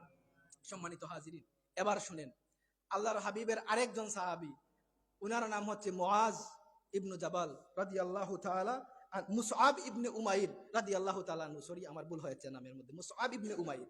উনি কি ছিলেন জানেন? নবাবজাদা একজন সাহাবী ছিলেন। উনি যখন যুবক ছিলেন, ইতিহাসের মধ্যে লেখা রয়েছে 200 দিরহামের নিচে কোনো কাপড় উনি পরতেন না। তৎকালীন মক্কার কথা বলছি, 200 দিরহামের নিচে কোনো কাপড় উনি পরতেন না। এত বড় ধনী মানুষ ছিলেন, বাবাও ধনী ছিলেন, মাও ধনী ছিলেন। উনি যেই পারফিউম, যেই সেন্ট, আতর ব্যবহার করতেন, মক্কার কোনো মানুষের পক্ষে সেই আতর ব্যবহার করা সম্ভব হতো না। বিদেশ থেকে উনার জন্য অর্ডার দিয়ে আতর আনা হতো, পারফিউম আনা হতো। যখন উনি বাজারের মধ্যে যেতেন, সমস্ত মানুষেরা উনার পারফিউমের গ্রান নেওয়ার জন্য বসে থাকতো, যে উনি কখন আসবেন আর কখন পারফিউমের গ্রান নিব। এমন নবাবজাদা একজন সাহাবী ছিলেন মুসআব ইবনে উমাইর রাদিয়াল্লাহু তাআলা আনহু। ইসলামের প্রথম যুগে আল্লাহর নবী যখন দারুল আরকামের মধ্যে বসে ইসলামের দাওয়াত দিতেন, হঠাৎ করে একদিন মুসআব ইবনে উমাইরের কানের মধ্যে চলে গেল যে আল্লাহ রাসূল সাল্লাল্লাহু আলাইহি ওয়াসাল্লাম মক্কা শরীফের মধ্যে ইসলামের দাওয়াত দিচ্ছেন। একজন মানুষ বললেন, তো মুসআব ইবনে উমাইর বলছেন উনি তো মুহাম্মদ সাল্লাল্লাহু আলাইহি ওয়াসাল্লাম। উনার মনের মধ্যে একটা বাড়ি দিল যে আমি গিয়ে দেখি তো একবার ওই নবী কি বলেন, উনি কি সত্য কথা বলেন নাকি মিথ্যা কথা বলেন। উনার মনের মধ্যে বাড়ি দিল। দেখেন আল্লাহ হেদায়েত দিতে হলে কিভাবে দেন। দারুল আরকামের মধ্যে আমার নবী সাহাবীদেরকে সামনে নিয়ে যখন আলোচনা করতেছেন, মুসআব ইবনে উমাইর রাদিয়াল্লাহু তাআলা আনহু যখন সেখানের মধ্যে গেলেন, সেখানের মধ্যে গিয়ে যখন পা দিলেন, সমস্ত সাহাবীরা অবাক হয়ে গিয়েছেন। কারণ কি, যেই মুসআব আপনার 200 দিরহামের নিচে কোনো কাপড়ই পরে না, ছোট্ট একটা গড় দারুল আরকাম, সেই গড়ের মধ্যে উনি গিয়ে পাড়া দিয়েছেন, সেই গড়ের মধ্যে উনি গিয়ে পাড়া দিয়েছেন। যে এত ধনী মানুষ দারুল আরকামের মতো একটা গড়ের মধ্যে এসেছেন, সবাই অবাক।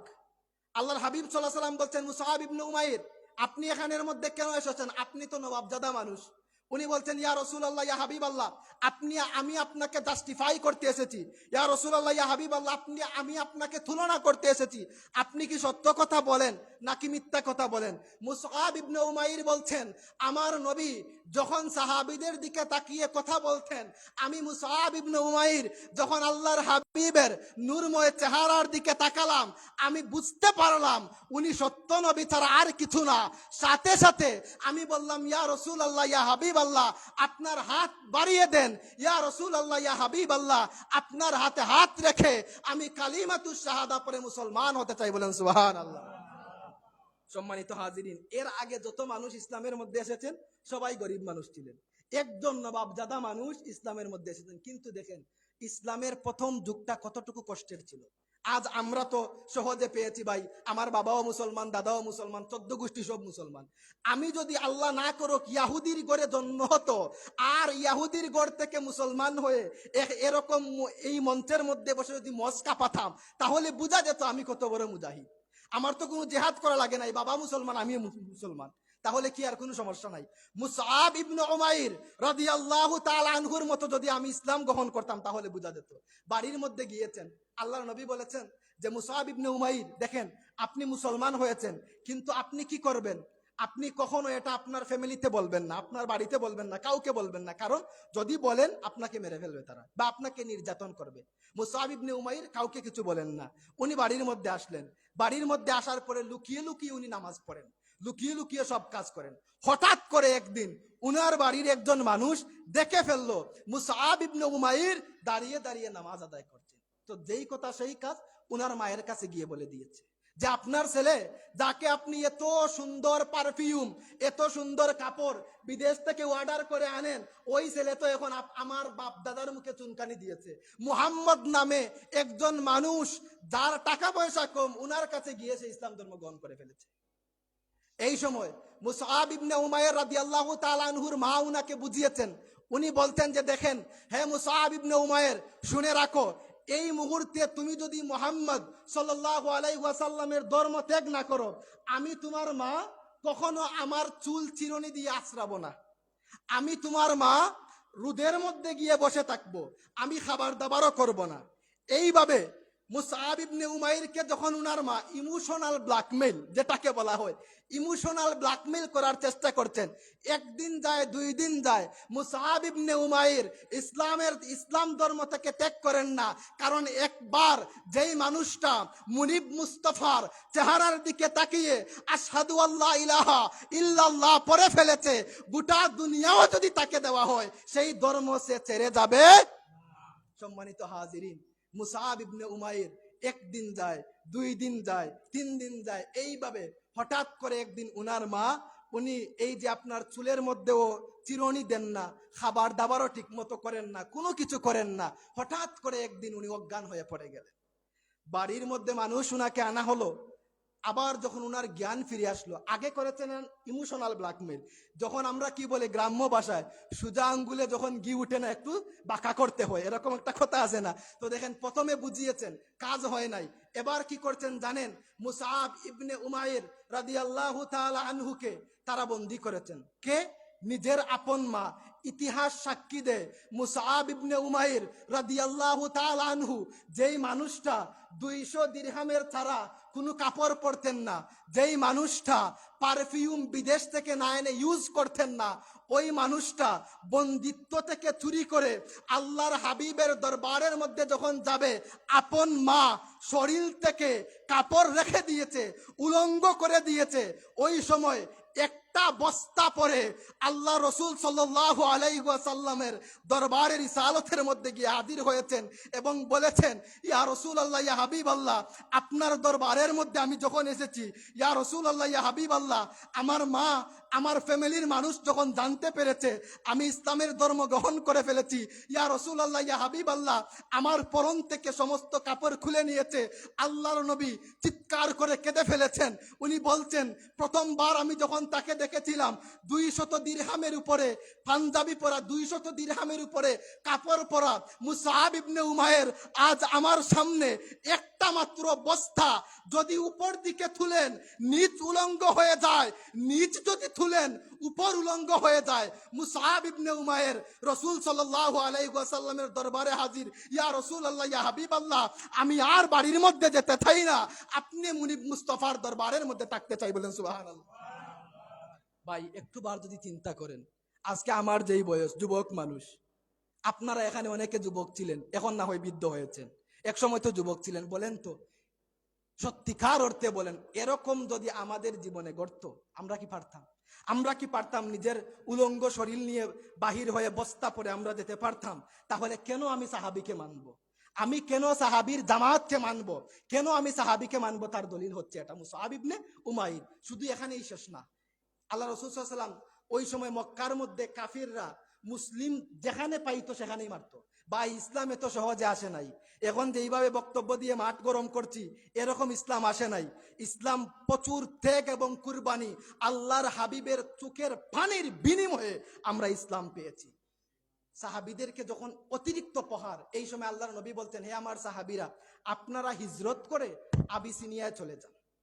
আবিসিনিয়া হাবশা, সেখানে আবিসিনিয়ায় চলে যান। সেখানের বাদশা যিনি উনি যদিও খ্রিস্টান হয় তাহলে উনি ভালো মানুষ। তখন ওনারা সেখানের মধ্যে চলে গিয়েছেন।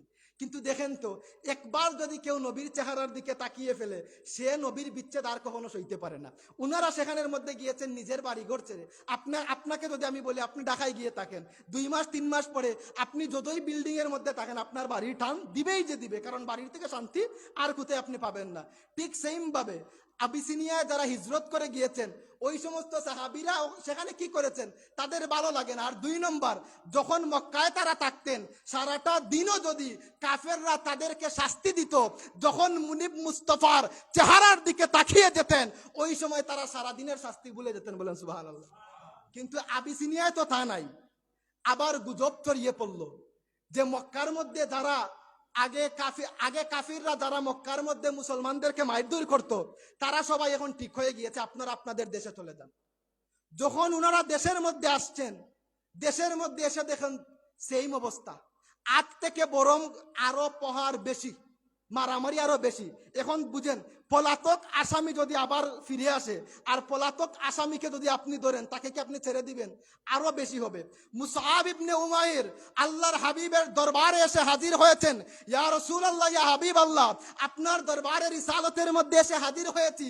নবীজি, আপনার বিচ্ছেদ আমি সইতে পারি না। এট দা সেম টাইম, একই সময়ে মদিনা থেকে একটি বাহিনী আসছে। ইয়া রাসূলুল্লাহ, ইয়া হাবিবাল্লাহ, আমরা কয়েকজন মানুষ আপনাকে ভালোবাসি, আপনার ইসলামকে ভালোবাসি। ইয়া রাসূলুল্লাহ, ইয়া হাবিবাল্লাহ, আমাদেরকে একজন মুআল্লিম তথা একজন হুজুর দেন, যিনি আমাদেরকে ইসলামের কথা শোনাবেন, যিনি আমাদেরকে ঈমান এবং আকীদা শিক্ষা দিবেন। আপনারা কি জানেন আল্লাহর হাবিব মুহাম্মদুর রাসূলুল্লাহ কাকে পাঠিয়েছেন? ওই সাহাবী মুসআব ইবনে উমাইর রাদিয়াল্লাহু তাআলা আনহুকে ওই মদিনার ইমাম নিযুক্ত করে আল্লাহর হাবিব পাঠিয়েছেন। বলেন সুবহানাল্লাহ। পরনে কি ছিল রে ভাই? পরনের মধ্যে ওই বস্তাই ছিল। জীবন কাটিয়ে দিয়েছেন এক বস্তা পরে। সর্বশেষ যখন ওহুদের ময়দানের মধ্যে মুসআব ইবনে উমাইর রাদিয়াল্লাহু তাআলা আনহু ওহুদের ময়দানের মধ্যে যখন গিয়ে হাজির হয়েছেন, ওই সময়ে আল্লাহ রাসূল সাল্লাল্লাহু আলাইহি ওয়াসাল্লাম সহ সমস্ত সাহাবীরা যুদ্ধ করছেন। আল্লাহ রাসূল সাল্লাল্লাহু আলাইহি ওয়াসাল্লাম উনার হাতের মধ্যে ইসলামের ঝান্ডা, ইসলামের পতাকা দিয়ে দিয়েছেন।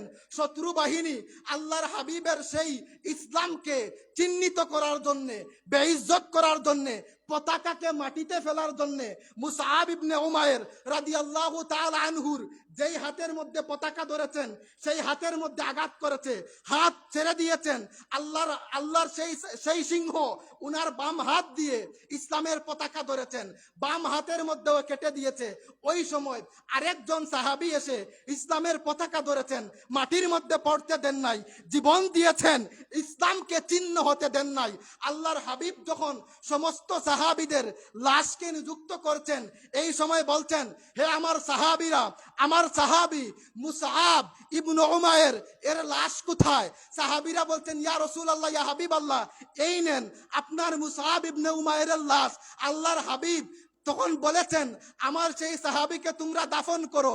সাহাবীরা বলছেন, ইয়া রাসূলুল্লাহ, ইয়া হাবিবাল্লাহ, আপনার সাহাবী মুসআব ইবনে উমাইরের শরীরের মধ্যে যেই বস্তা ছিল, নবীজি, সেই বস্তা যদি আমরা উপরের দিকে টান দেই, উনার নিচ উলঙ্গ হয়ে যায়। ইয়া রাসূলুল্লাহ, ইয়া হাবিবাল্লাহ, নিচের দিকে যদি টান দেই, ইয়া রাসূলুল্লাহ, উনার উপরের দিকটা উলঙ্গ হয়ে যায়। ইয়া রাসূলুল্লাহ, আমরা কি বলবো? আমার নবী বলছেন, আমার সাহাবী মুসআব ইবনে উমাইরের বস্তা মাথার দিকে তুলে দাও, আর পিছনটা গাছ দিয়ে আমার সাহাবীকে কবরের মধ্যে রেখে দাও। বলেন সুবহানাল্লাহ। ভাই দেখেন, আজ জামার অভাব নাই, কাপড়ের অভাব নাই, কিন্তু মুসআব ইবনে উমাইরের ঈমানের অভাব রয়েছে। দেখেন, এক বস্তা পরা মানুষ, একটা বস্তা পরে জীবন কাটিয়ে দিয়েছেন, যার উপরের দিকে তুললে নিচের সাইড উলঙ্গ হয়ে যায়, নিচের দিকে নামারে উপরের সাইড উলঙ্গ হয়ে যায়। উনি হচ্ছেন মুসআব ইবনু উমাইর রাদিয়াল্লাহু তাআলা। যেই কথাগুলো আমি বলছিলাম আহলুস সুন্নাহ ওয়াল জামাত, জানি না আপনাদের মনে আছে কিনা, আমি প্রথমে বলেছিলাম আজকের আলোচনার মেইন টপিক আহলুস সুন্নাহ ওয়াল জামাতের ইতিহাস কোথায় থেকে এসেছে। সেখানের মধ্যে আমি বলেছিলাম যে আল্লাহর হাবিবের সুন্নত এবং সাহাবীদের জামাত, দুই জিনিসকে যারা অনুসরণ করে তাদের নাম হচ্ছে আহলুস সুন্নাহ ওয়াল জামাত। আমি এখন সাহাবীদেরকে কেন আমি অনুসরণ করব, কেন আমি তাদের পথে চলবো, আমি কেন তাদেরকে অনুসরণ করব, কেন মানব, এই কথাগুলো আপনাদের সামনে আমি তুলে ধরছি। যদি একবার এই সমস্ত মানুষের জীবন থেকে আমি কোনো কিছু নিতে পারি তাহলে আমার জীবন এখানেই সার্থক। সম্মানিত হাজিরিন, দুরূদ শরীফ পড়ুন। আল্লাহুম্মা সাল্লি আলা সাইয়্যিদিনা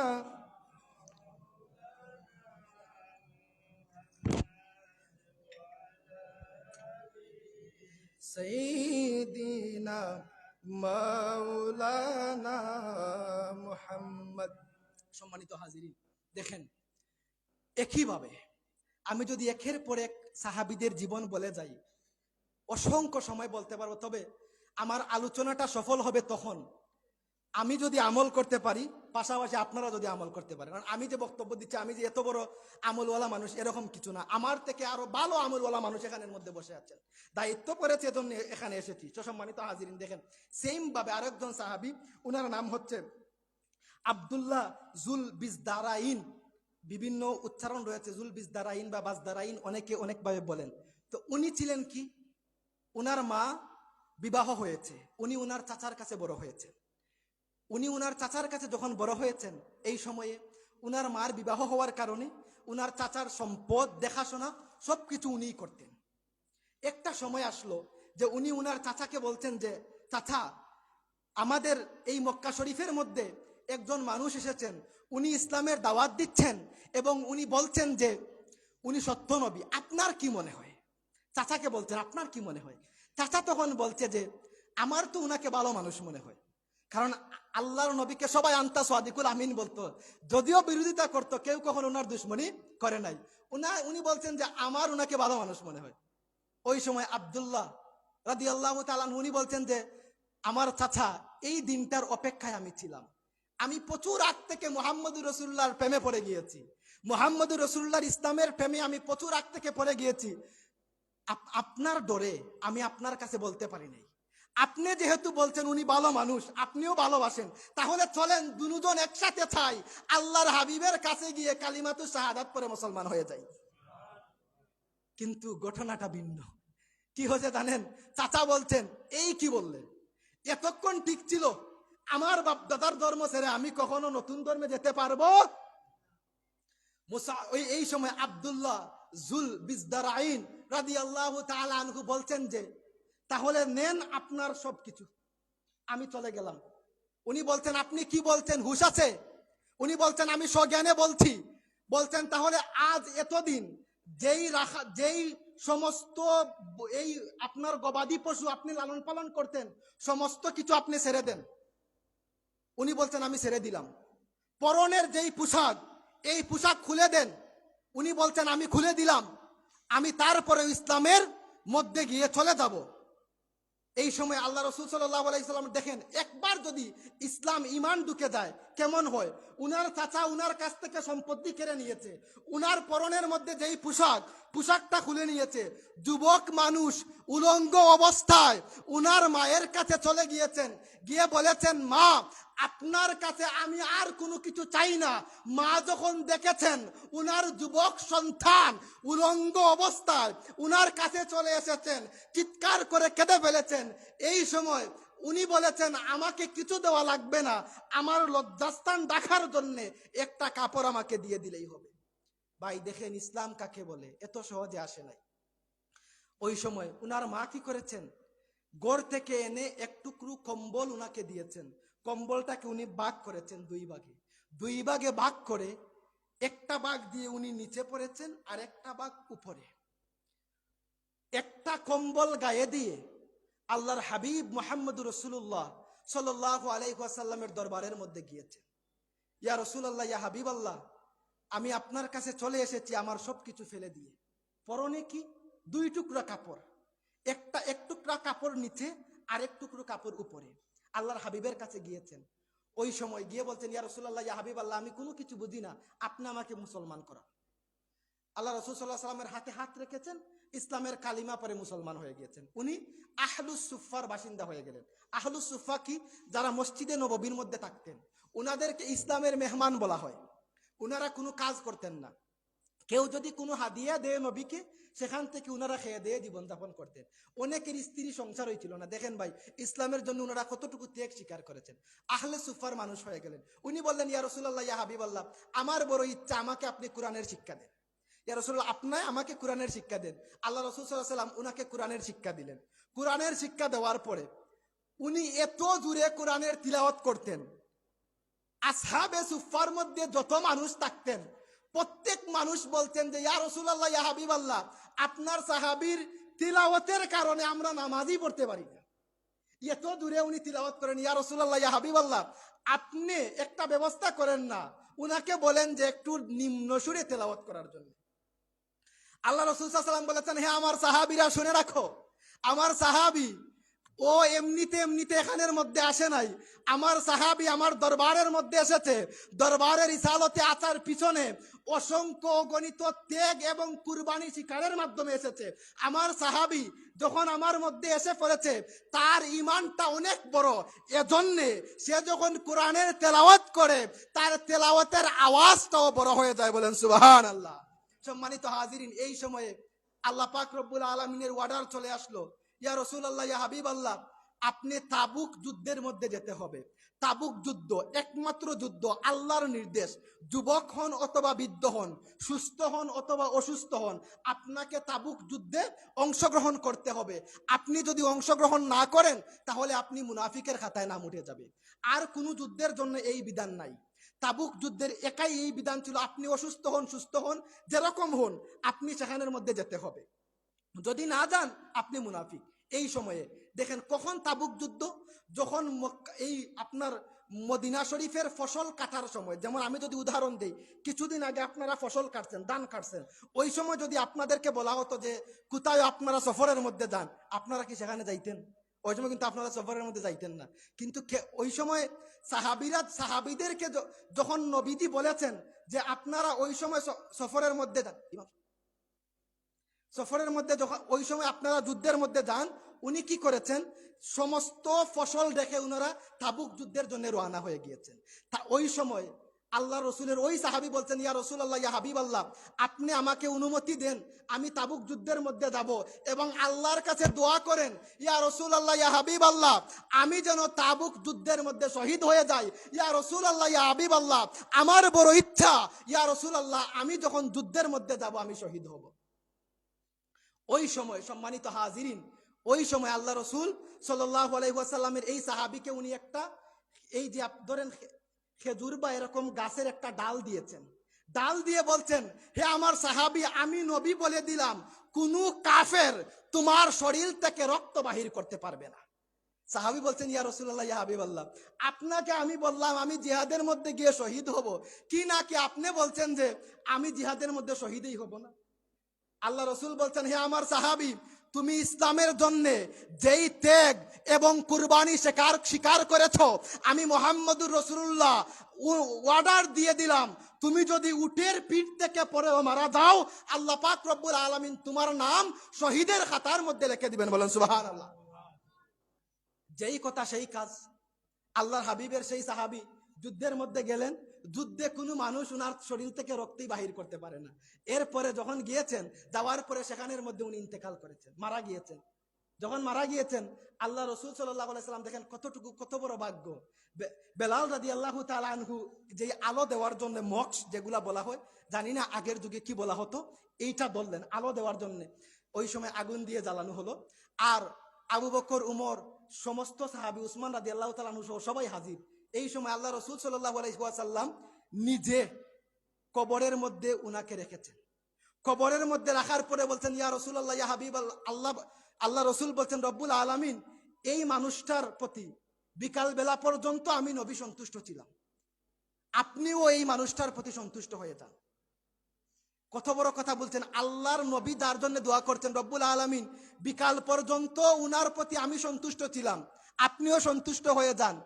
এই কথা শোনার পরে আবু বকর সিদ্দিক রাদিয়াল্লাহু তাআলা আনহু বলছেন, হায় হায়, আমি যদি এই রাষ্ট্র হতাম তাহলে আমার কতই না ভাগ্য হতো। এই ঘটনা বলার পিছনে আমার কারণটা কি, রিজনটা কি? রিজনটা হচ্ছে একটা, আমি যে আহলুস সুন্নাহ ওয়াল জামাতের ইতিহাসটা বলছি, সাহাবীদের জামাতকে আমরা কেন অনুসরণ করব? সাহাবীদের জামাতকে আমরা কেন অনুসরণ করব? কি করে গিয়েছেন আল্লাহর বান্দারা? নিজের জীবনকে বিলিয়ে দিয়েছেন কিসের জন্য? একমাত্র ইসলামের জন্য। কথা বলেছিলাম কি, আহলুস সুফার বাসিন্দা ছিলেন উনি। উনি ছিলেন আহলুস সুফার বাসিন্দা। আহলুস সুফার বাসিন্দাদেরকে বলা হতো ইসলামের মেহমান। উনারা কোনো কাজ কাম করতেন না। উনারা কেমন জীবন যাপন করতেন একজনের জীবন থেকে শুনাই। পরিচিত একজন সাহাবী, সব থেকে বেশি যিনি হাদিস বর্ণনা করেছেন, আবু হুরায়রা রাদিয়াল্লাহু তাআলা আনহু বলছেন, আমিও আসহাবে সুফার বাসিন্দা ছিলাম। আবু হুরায়রা রাদিয়াল্লাহু তাআলা আনহু বলছেন, আমাদের এমনও দিন যাইতো 2 দিন 3 দিন আমরা খাবার জন্য কোনো কিছু পাইতাম না। কতটুকু কষ্ট দেখেন। আমরা কি পারবো? How can it is possible? এটা কি আমাদের পক্ষে সম্ভব? এক বেলা যদি আমরা খাবার না খাই মাথা ঠিক থাকে না। রমজানের বেলা যখন আসে, যখন বিকাল বেলা আসে, একজনের কথা আরেকজনের সহ্য হয় না। কিন্তু ওই সময় আল্লাহ রসুলের সাহাবী কি বলছেন, যে অনেক সময় 2 দিন 1 দিন তো আমরা কোনো কিছু খেতে পারতাম না, কারণ আমরা কারো কাছে গিয়ে বলতেও পারতাম না, কারণ আমরা হচ্ছি মেহমান।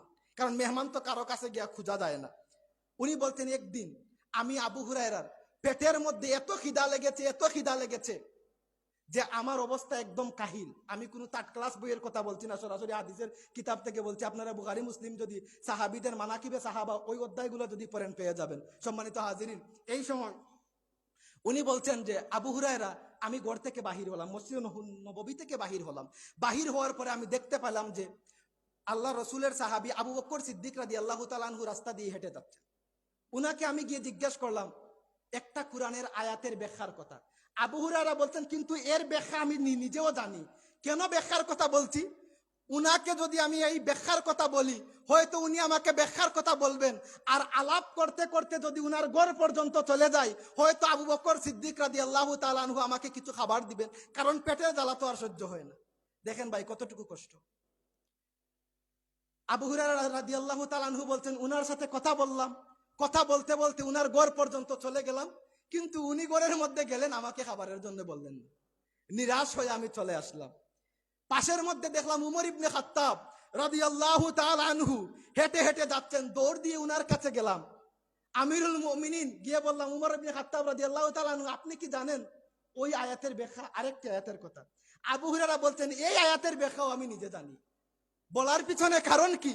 যদি উনার সাথে কথা বলতে বলতে উনার বাড়িতে চলে যাই, হয়তো উনি আমাকে কোনো কিছু খাবারের জন্য দিবেন, পেটের ক্ষুধাটা আমার নিবারণ হবে। এই সময় উনি বলছেন যে আমি উমর রাদিয়াল্লাহু তাআলা আনহুর সাথে কথা বলতে বলতে উনার বাড়ির মধ্যে চলে গেলাম। উনার বাড়ির মধ্যে যাওয়ার পরে উনিও আমাকে খাবারের জন্য বলেন না। নিরাশ হয়ে আমি চলে আসলাম। রাস্তার মধ্যে দেখলাম আকা মৌলা তাজদারে মদিনা শাহানশাহে রিসালা নবিয়ুনা হাবিবুনা কুদওয়াতুনা সানাদুনা মুরশিদুনা ওয়া মাওলানা মুহাম্মদ সাল্লাল্লাহু আলাইহি ওয়াসাল্লাম রাস্তা দিয়ে হেঁটে যাচ্ছেন। দৌড় দিয়ে চলে গেলাম আল্লাহর নবীর কাছে, বুক ভরা আশা নিয়ে। মনে মনে ভাবলাম আল্লাহর নবী হয়তো কিছু খাবার দিবেন। যখন আবু হুরায়রা বলছেন, আল্লাহর হাবিব যখন আমার চেহারার দিকে তাকালেন, সাথে সাথে আল্লাহর হাবিব হেসে দিলেন। কারণ আল্লাহর নবী যখনই উনার চেহারার দিকে তাকিয়েছেন, উনি বুঝে গেছেন যে আবু হুরায়রা রাদিয়াল্লাহু তাআলা আনহু কিসের জন্য উনার কাছে এসেছেন।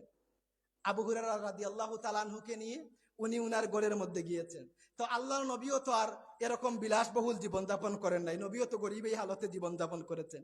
ঘরের মধ্যে গিয়েছেন, গিয়ে জিজ্ঞাসা করেছেন খাবারের জন্য কি ঘরের মধ্যে কিছু আছে? ঘর থেকে আওয়াজ এসেছে, খাবারের মতো ঘরের মধ্যে কিছু নাই, তবে একজন আনসারী মহিলা 1 গ্লাস দুধ হাদিয়া করেছেন, এটা ব্যতীত। আবু হুরায়রা বলছেন, যখন শুনলাম 1 গ্লাস দুধ, মনের মধ্যে একটা বড় আশা জাগলো যে হয়তো 1 গ্লাস দুধ খেয়ে আমার ক্ষুধাটা নিবারণ করতে পারবো। মনে মনে মনে মনে ভাবলাম যে হয়তো 1 গ্লাস দুধ খেয়ে আমি আমার ক্ষুধাটাকে নিবারণ করতে পারবো। তো সম্মানিত হাজিরিন, আল্লাহ রসুল সাল্লাল্লাহু আলাইহি ওয়াসাল্লাম বলবেন, আবু হুরায়রা আসহাবে সুফার মধ্যে চলে যাও।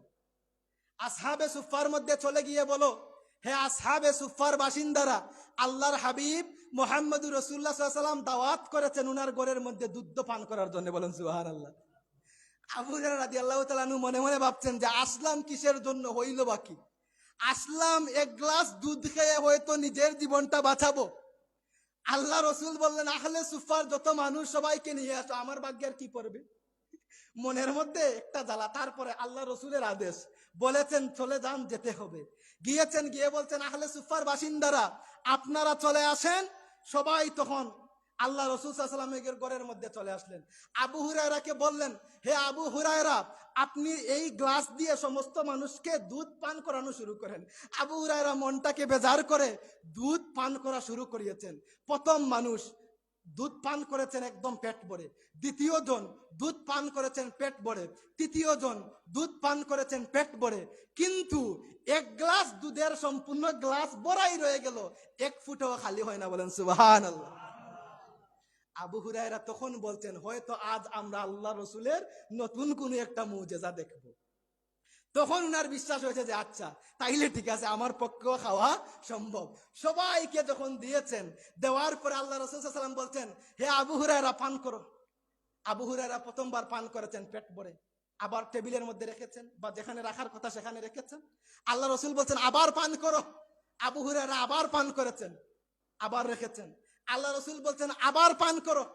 আবু হুরায়রা আবার পান করেছেন, রেখেছেন। আল্লাহ রসুল বলছেন আবার পান করো। আবু হুরায়রা বলছেন, রব্বুল আলামিন, ওই আল্লাহর কসম করে বলছি, যেই আল্লাহ আপনাকে কুরআন দিয়ে পাঠিয়েছেন, আমার পেটের মধ্যে রাখার মতো আর কোনো জায়গা নাই। বলেন সুবহানাল্লাহ। আল্লাহ রাসূল সাল্লাল্লাহু আলাইহি ওয়াসাল্লাম এই সময় দুধের গ্লাসের মধ্যে মুখ দিলেন। দুধের গ্লাসের মধ্যে মুখ দেওয়ার পরে সমস্ত দুধ শেষ হলো। এই যে ঘটনা শুনতে অনেক চমৎকার লেগেছে, কিন্তু এর মধ্যে শিক্ষা কি? আগে যে বলেছিলাম আব্দুল্লাহ, ওই যে সাহাবী যিনাকে আল্লাহ রসুল করেছেন, দাফন করেছেন, যিনি কম্বল পরে আর দুইটা কম্বল পরে উনি আল্লাহ রসুলের দরবারের মধ্যে আসছিলেন, উনি আহলে সুফা। তাহলে আমাদের শিক্ষা কি? আমাদের এখান থেকে করণীয় কি? যখন আজও ইসলামের বিপক্ষে বাতিল কর্তৃক আমাদের উপর যখন মুসিবত আসবে, এই সময় বীরের বেশে আল্লাহর হাবিবের হুকুমে সাহাবীরা যেইভাবে ময়দানের মধ্যে গিয়ে নিজের জীবন বিলিয়ে দিয়েছেন, আমাদের উচিত হবে একইভাবে ময়দানের মধ্যে গিয়ে আমাদের জীবনকে বিলিয়ে দেওয়া। কথা বলেন ঠিক কিনা? সম্মানিত হাজিরিন, দুরূদ শরীফ পড়েন। এই হচ্ছে আহলুস সুন্নাত ওয়াল জামাতের ইতিহাস। আমরা কাদেরকে ফলো করছি? কিন্তু আজ দুঃখের বিষয় হলেও সত্য, এক ধরনের মানুষেরা, বড় একটি জামাত, নাম বলছি না, উনারা আল্লাহর হাবিবের সেই সাহাবীদের সমালোচনা করেন। উনারা বলেন কি জানেন? ওই সাহাবীরা সত্যের মাপকাঠি না। উনাদের ইমাম যিনি, উনি উনার বইয়ের মধ্যে লিখেছেন, যেই সাহাবী জিনা করেছেন ওই সাহাবীও কি সত্যের মাপকাঠি, এরকম কথা লিখেছেন। একটু পরেই উনার কথা আমি বলছি। তো সম্মানিত হাজিরিন, এবার আসেন যে ওই সমস্ত মানুষেরা যে বলছেন একের পরে একে আল্লাহ রসুলের সাহাবীদের সমালোচনা করেছেন, কিন্তু আহলুস সুন্নাহ ওয়াল জামাত ওই সময়ে যারা খারেজি, মুতাজিলা, কাদারিয়া, রাফেজি যারা ছিল, আব্দুল্লাহ ইবনু আব্বাস রাদিয়াল্লাহু তাআলা আনহু নবীর সুন্নত এবং সাহাবীদের জামাত সমস্ত হাদিসকে গবেষণা করে যেই নাম দিয়েছিলেন আহলুস সুন্নাহ ওয়াল জামাআহ, এই নামকে ফলো করে আজ ১৫০০ বছর পরও আমরা যারা আছি ১০০% গ্যারান্টি দিয়ে বলতে পারি আহলুস সুন্নাহ ওয়াল জামাতের আকীদা অনুসরণ করেন। একজন আলিমও কখনো আল্লাহর হাবিবের আকাশচুম্বী শানে বেয়াদবি করে না।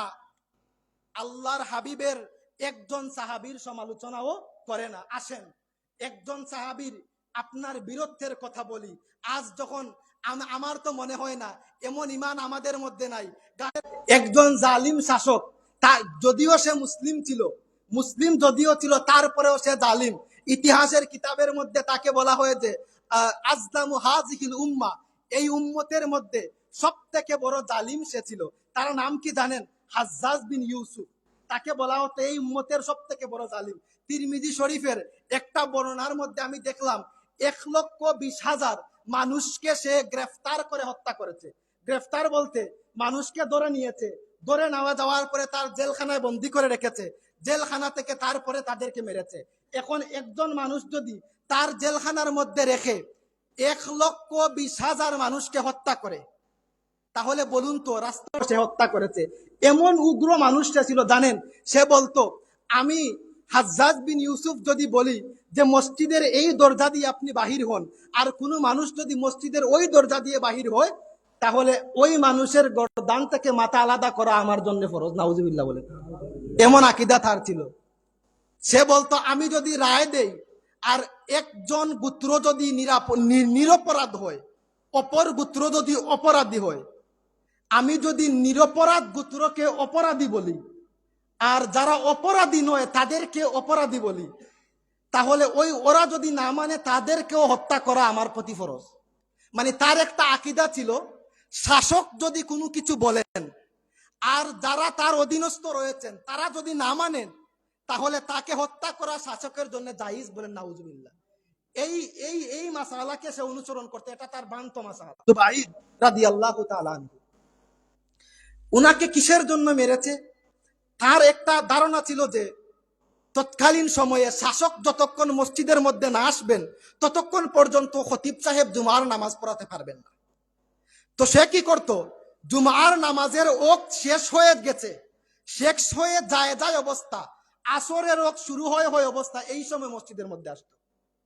যখন সে মসজিদের মধ্যে আসতো তখন জুমার নামাজ হতো, কারণ সেই সময়ের আইন ছিল শাসক না আসলে জুমা পড়ানো যাবে না। এখন বলেন তো আপনাদের মসজিদের ইমাম সাহেব যদি 3টা 15 মিনিটে জুমার নামাজ পড়ান, চাকরি থাকবে?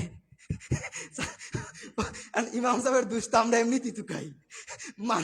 আমরা যদি ইমাম সাহেবের দুষ ধরা বন্ধ করতাম, যেইভাবে আমরা ইমাম সাহেবদের দুষ খুঁজি, আমি নিজেও ইমাম সাহেব, আল্লাহ জানে আমার চাকরি থাকে কি নাই, আমরা যদি ইমাম সাহেবদের দুষ খুঁজা বন্ধ করতাম, ইমাম সাহেবদেরকে যেইভাবে আমরা ফলো করি এইভাবে যদি আমরা সমাজের আমাদের সন্তানদের দিকে তাকাতাম, এই সমাজের মধ্যে ইফটিজিং থাকতো না। কথা বলেন ঠিক কিনা? এই সমাজের মধ্যে ইফটিজিং, এই সমাজের মধ্যে নারীকে উত্তপ্ত করা, মাদক সেবন যারা করে আপনার আমার মতো কোনো একজনের বাবার সন্তানেরাই করে, ওই বাবা যদি মসজিদের ইমামের পিছনে না লেগে উনার সন্তানের পিছনে লাগতেন, এই পৃথিবী থেকে মাদক সেবন বন্ধ হয়ে যেত। কথা বলেন ঠিক কিনা? সম্মানিত হাজিরিন, তাহলে চেষ্টা করব ওই মানুষগুলার পিছনে না লাগা। আল্লাহ আমার চাকরিটা হেফাজত করুন, সবাই বলুন আমিন। সম্মানিত হাজিরিন, তাহলে দেখেন ওই সময় যখন হাজ্জাজ বিন ইউসুফ মসজিদের মধ্যে আসতো, ইমাম সাহেব খুতবা তখন দিতেন, তখনই নামাজ পড়া শুরু হতো। সাহাবীর মধ্যে এই সময় একজন সেনাপতি ছিলেন, তার বিরুদ্ধে তিনি দাঁড়িয়েছেন। উনি বলতেন যে আপনাকে আমি বললাম, আপনি যদি সময় মতো মসজিদের মধ্যে না আসেন তাহলে আমি আপনার বিরুদ্ধে বিদ্রোহ করব। উনি সেনাপতি ছিলেন, আমি আপনার বিরুদ্ধে বিদ্রোহ করব। কারণ কি জানেন, আপনি মসজিদের মধ্যে আসবেন, শেষে সমস্ত মানুষ আপনার অপেক্ষা করবে, নামাজের রক্ত চলে যায়, এটা তো হবে না। আপনি শাসক হতে পারেন। যতজন মানুষ তার বিরোধিতা করেছে সবাইকে সে শাস্তি দিয়েছে। 12 বছর আত্মগোপনে ছিলেন সাঈদ বিন জুবাইর রাদিয়াল্লাহু তাআলা আনহু। 12 বছর আত্মগোপনে থাকার পরে হেজাজের একটি গড় থেকে উনাকে যখন হাজ্জাজ বিন ইউসুফের সম্মুখে নিয়ে হাজির করা হলো, হাজ্জাজ বিন ইউসুফ এই সময় সাঈদ বিন জুবাইর রাদিয়াল্লাহু তাআলা আনহুকে রেখেছে এবং বলেছে, হাজ্জাজ বিন ইউসুফের বিরুদ্ধে বিদ্রোহ করেছিলে কেন? 12 বছর আগে আমার বিরুদ্ধে বিদ্রোহ করেছিলে কেন?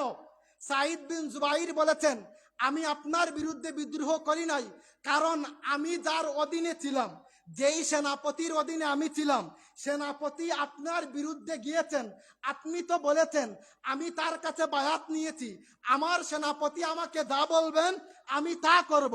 সেনাপতি আপনার বিরুদ্ধে আপনার জিহাদ করার জন্য বলেছেন, এজন্য আমি সেনাপতির পক্ষে আপনার বিরুদ্ধে গিয়েছি, আমার ব্যক্তিগত কোনো কথার বিরুদ্ধে যাই।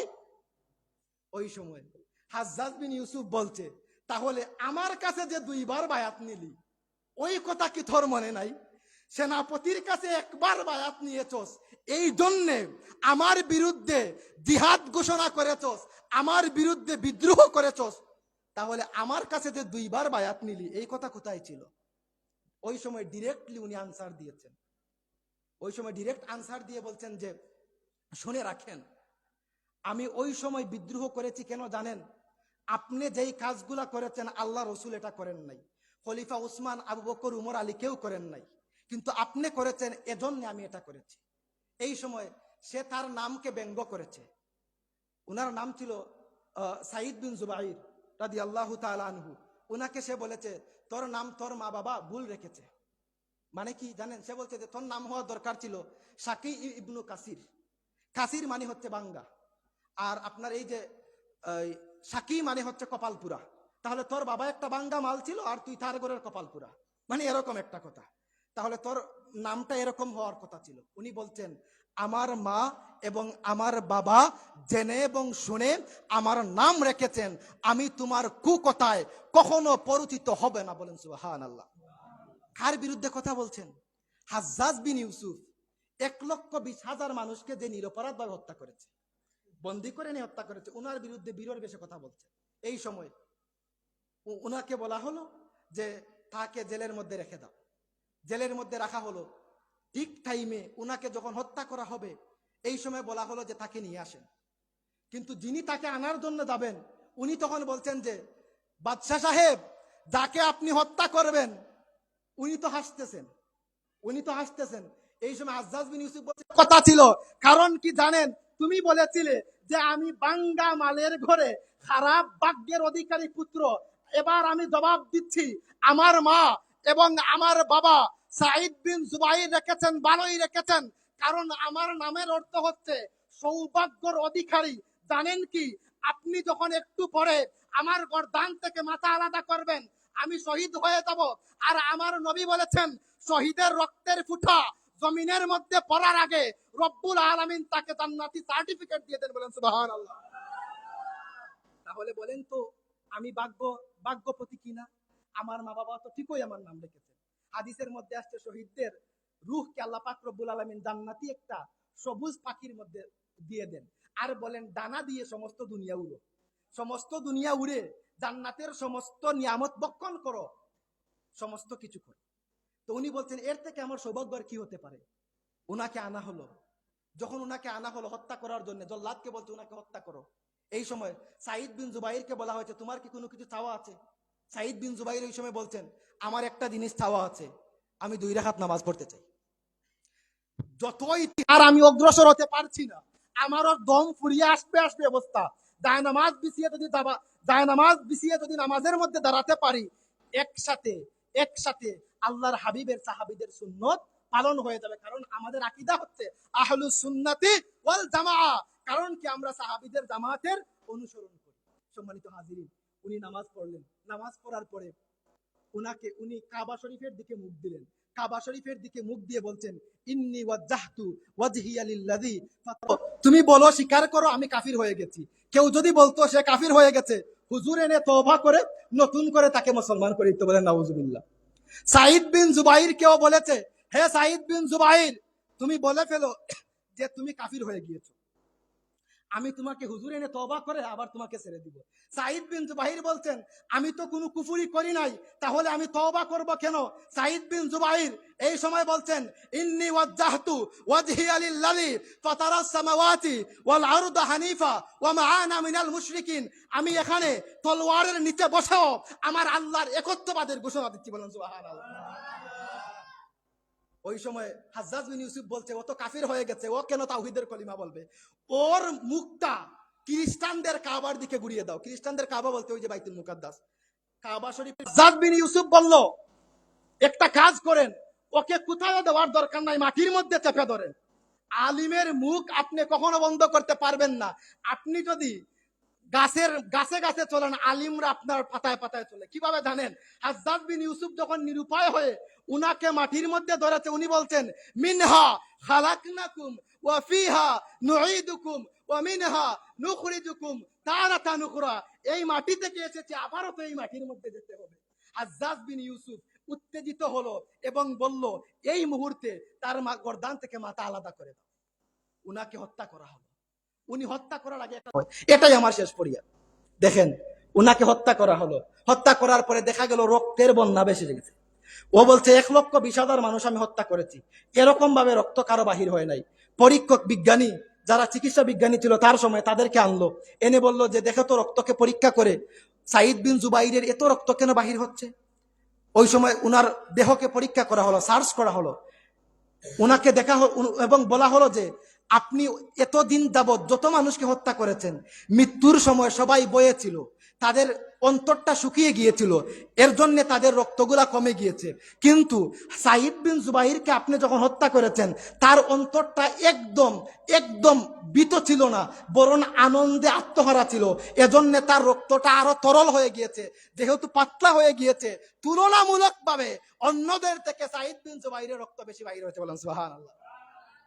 সম্মানিত হাজিরিন, এরপরে দেখেন কিছুদিন যাওয়ার পরে হাজ্জাজ বিন ইউসুফের এমন পরিণতি হয়েছিল যে সে একটা বেমার হয়েছিল, ইতিহাসের মধ্যে আসছে ক্যান্সারের মতো। তখন বর্তমান সময়ে তো আর ক্যান্সারের এত ভালো কোনো চিকিৎসা নাই। ওই সময়ে যদি ক্যান্সার কারো হয় আর কি আর চিকিৎসা থাকবে।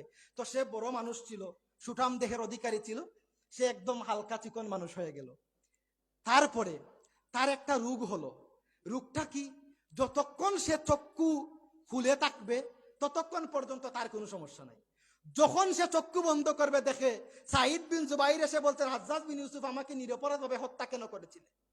যখনই সে চক্ষু বন্ধ করে এই কথা, ঘুম নাই, খানি নাই, কোনো কিছু নাই, চক্ষুর মধ্যে জ্বলতো।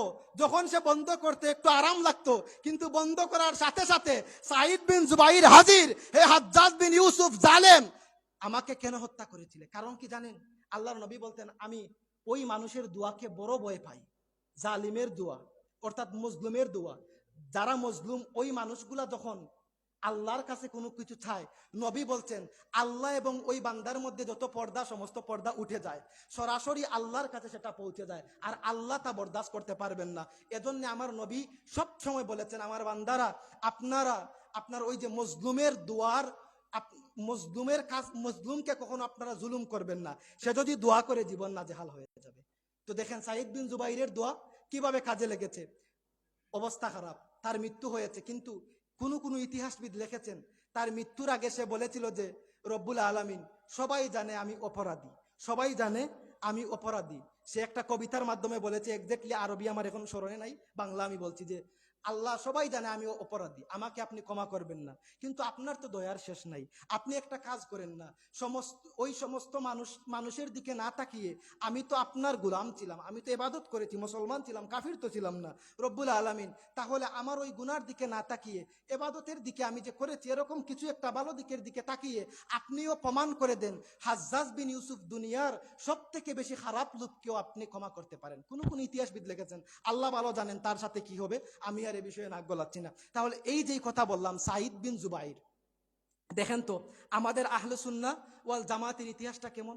সাইদ বিন জুবাইরের যেই কথা বললাম, এই কথাটা কি হুবহু মিলে। যখন মারা হয়েছে, যখন উনাকে তরবারির মধ্যে রাখা হয়েছে, বলা হয়েছে কি, আপনি তওবা করেন, ছেড়ে দিও, কিন্তু উনি কি ছেড়ে দিয়েছেন? উনি কি ছেড়ে দিয়েছেন? কখনো ছেড়ে দেন নাই। তো এখান থেকে আমাদের শিক্ষা কি? আমরা যে মুখে মুখে বলবো আহলে সুন্নাহ ওয়াল জামা, এটা কখনো হবে না। কারণ এই আল্লাহর নবী তিরমিজি শরীফের হাদিসের মধ্যে বলেছেন যে ইন্না বানি ইসরাইলা তাফাররাকাত, নিশ্চয়ই বনি ইসরাইলের মধ্যে 72টি দলে বিভক্ত ছিল, কিন্তু আমার উম্মতের মধ্যে 73টি দলে বিভক্ত হবে। কুল্লুহুম ফিন্নার, প্রত্যেকটা দল হবে জাহান্নামী, ইল্লা মিল্লাতান ওয়াহিদা, একটি দল হবে জান্নাতি। সাহাবীরা জিজ্ঞাসা করলেন, কিলা মানহুম ইয়া রাসূলুল্লাহ, ইয়া রাসূলুল্লাহ, ইয়া হাবিবাল্লাহ, কোন দলটা হবে জান্নাতি, তার পরিচয় কি? উনি বলছেন, মা আনা আলাইহি ওয়া আসহাবি, যেই দলটা আমি নবীর পথ এবং আমার সাহাবীদের পথের অনুকরণ করবে, আমি নবীজি যা বলেছি এক বাক্যে মেনে নিবে, আমি নবীজি যা থেকে নিষেধ করেছি এক বাক্যে মেনে নিবে, ওই সমস্ত মানুষ হচ্ছে একমাত্র নাজাত প্রাপ্ত দল। এই হাদিসের ব্যাখ্যা মেরকাতের মধ্যে মুল্লা আলী কারি লিখেছেন, লা শাক্কা ওয়ালা রাইবা ওয়া হুম আহলুস সুন্নাত ওয়াল জামাআহ, নিশ্চয় নাজাত প্রাপ্ত যেই দল, সেই দলটি হচ্ছে আহলুস সুন্নাহ ওয়াল জামাআহ। বলেন সুবহানাল্লাহ।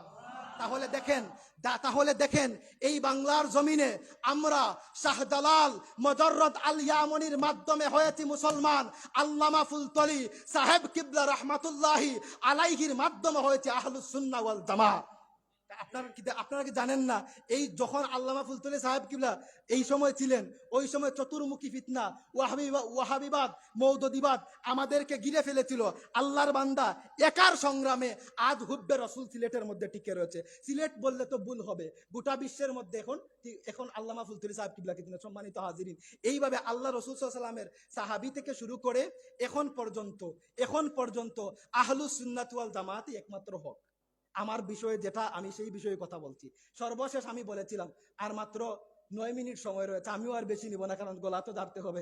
সম্মানিত হাজিরিন, 9:30 আমি শেষ করব। যেই কথা আপনাদেরকে শুরুতে বলছিলাম যে একটি জামাতের মানুষ আল্লাহর রসুলের সাহাবীদেরকে সত্যের মাপকাঠি মানে না, এই কথা আমার জানা মতে আর কেউ লেখেন নাই মৌলানা মওদুদী সাহেব ছাড়া। উনার একটা বইয়ের মধ্যে আমি পড়েছি, উনি বলেছেন যে সাহাবীরা সত্যের মাপকাঠি না। কেন নয়? উনি উদাহরণ হিসাবে এনেছেন যে সাহাবী জিনা করেছেন ওই সাহাবী কি সত্যের মাপকাঠি? একটা উদাহরণ হিসাবে উনি এনেছিলেন যে এখন দেখেন, যে সাহাবী জিনা করেছেন উনি কি সত্যের মাপকাঠি? উনার নাম কি? উনার নামটা হচ্ছে মাইজ আল আসলামী রাদিয়াল্লাহু তাআলা আনহু। উনি যখন মুসলমান ছিলেন ওই সময়ে বিবাহ বহির্ভূত, অর্থাৎ ফিজিক্যাল রিলেশন, আপনারা ইঙ্গিতে বুঝে নেন, বিবাহ বহির্ভূত একটা কাজ করে ফেলেছেন। যার সাথে করেছেন উনি ব্যতীত আর আল্লাহ ব্যতীত কেউ জানে না। উনি যদি চাইতেন তাইলে তো গোপন রাখতে পারতেন, কারণ কেউ জানে না, দুনিয়ার জমিনে কেউ জানে না আমি আর উনি ছাড়া আরেকমাত্র আল্লাহ দেখেছেন, তাইলে তো আর আমার এটা বলার কোনো দরকার নাই। কিন্তু উনারা হচ্ছেন সাহাবী। উনার অন্তরের মধ্যে একটা বই আসলো, যেই দিন রব্বুল আলামিন কাহার অবস্থায় থাকবেন, কারোর সাথে কথাই বলবেন না, যেই দিন আল্লাহ পাক রব্বুল আলামিনের এত রাগান্বিত থাকবেন, আমি ওই দিন আল্লাহর সম্মুখে কিভাবে দাঁড়াবো? ওই দিন আমি আল্লাহর সম্মুখে কিভাবে দাঁড়াবো, কি নিয়ে উঠবো? উনার অন্তরের মধ্যে তওবা চলে আসলো, দৌড় দিয়ে চলে আসছেন আল্লাহ রসুলের কাছে। ইয়া রসুল আল্লাহ, ইয়া হাবিব আল্লাহ, ইয়া রসুল আল্লাহ, ইয়া হাবিব আল্লাহ, আমি মাইজ আল আসলামী খারাপ কাজ করে ফেলেছি। ইয়া রসুল আল্লাহ, ইয়া হাবিব আল্লাহ, তাহহিরনি, আপনি আমাকে পবিত্র করেন। আল্লাহ রসুল সাল্লাল্লাহু আলাইহি ওয়াসাল্লাম বলছেন আপনি কি করেছেন? ওই সময় উনি বলছেন, ইয়া রসুল আল্লাহ, ইয়া হাবিব আল্লাহ, আমি বিবাহ বহির্ভূত ফিজিক্যাল রিলেশন যেটা বিবাহে বহির্ভূত একজন মানুষের সাথে আমি করে ফেলেছি। ইয়া রাসূলুল্লাহ, ইয়া হাবিবাল্লাহ, আমি চাই না আমার এই কুৎসিত মুখ নিয়ে আমি আল্লাহর কাছে যাই, আপনি আমাকে এখানে শাস্তি দেন এবং এখানে শাস্তি দিয়ে আমাকে আপনি আল্লাহ পাক রব্বুল আলামিনের কাছে পাঠিয়ে দেন। তাহলে দেখেন, বিবাহ বহির্ভূত যদি কোনো মানুষ কাজ করেন, অবিবাহিত মানুষ যদি হন তাহলে উনার প্রতি হচ্ছে শাস্তি 70টা বেত্রাঘাত। আর বিবাহিত মানুষ যদি হন শাস্তি হচ্ছে রজমের। কিভাবে? উনার গলা পর্যন্ত মাটির মধ্যে গাঁথবেন, পাথর দিয়ে নিক্ষেপ করে উনাকে হত্যা করে ফেলবেন, এটা হচ্ছে শাস্তি। কিন্তু আল্লাহর নবীর সাহাবী দেখেন, নবী তো আর আল্লাহর আইনের ঊর্ধ্বে না, কারণ আল্লাহর আইন যিনি বাস্তবায়ন করেন উনি তো হচ্ছেন মুহাম্মাদুর রাসূলুল্লাহ সাল্লাল্লাহু আলাইহি সাল্লাম, উনি তো আর আল্লাহর আইনের ঊর্ধ্বে না। তো সাহাবী হওয়ার পরেও নবীজি তো আর কিছু করতে পারবেন না। ওই সময় আদেশ দেওয়া হয়েছে যে মাইজ আল আসলামীকে কাঠ পর্যন্ত গেড়ে নাও। যখন ওনাকে মাটির নিচে কাঠ পর্যন্ত দেওয়া হলো, সাহাবীদেরকে আদেশ দিলেন আপনি কি করেন? পাথর নিক্ষেপ করেন। মাইজ আল আসলামীর মাথার মধ্যে পাথর নিক্ষেপ করা হলো। পাথর নিক্ষেপ করতে করতে একটা সময়ে উনি দুনিয়ার জমিন থেকে ইন্তেকাল করলেন। কিছুদিন যাওয়ার পরে আল্লাহর নবীর কানের মধ্যে আসলো, কয়েকজন সাহাবীরা বসে বসে সমালোচনা করছেন যে কি মাইজ আল আসলামী আল্লাহর নবীর একজন সাহাবী, এত বড় একজন সাহাবী হয়েও কিভাবে এই কাজটা করে ফেললেন, খারাপ কাজ করে ফেললেন। এই কথা যখন আল্লাহর নবীর কানের মধ্যে আসছে, আল্লাহর নবী কি বলেছেন শুনেন। আল্লাহর নবী বলেছেন, হে আমার সাহাবীরা শুনে রাখো, আমার সাহাবী মাইজ আল আসলামীর সমালোচনা করো না। আমার সাহাবী মাইজ আল আসলামী এই দুনিয়ার জমিন থেকে এমন তওবা করে আল্লাহর দরবারে চলে গিয়েছে, সমস্ত মানুষের তওবাকে যদি এক পাল্লার মধ্যে রাখা হয়, আমার সাহাবী মাইজ আল আসলামীর তওবাকে যদি আরেক পাল্লায় রাখা হয়, আমার সাহাবী মাইজ আল আসলামীর তওবার পাল্লা ভারী হয়ে যায়। বলেন সুবহানাল্লাহ।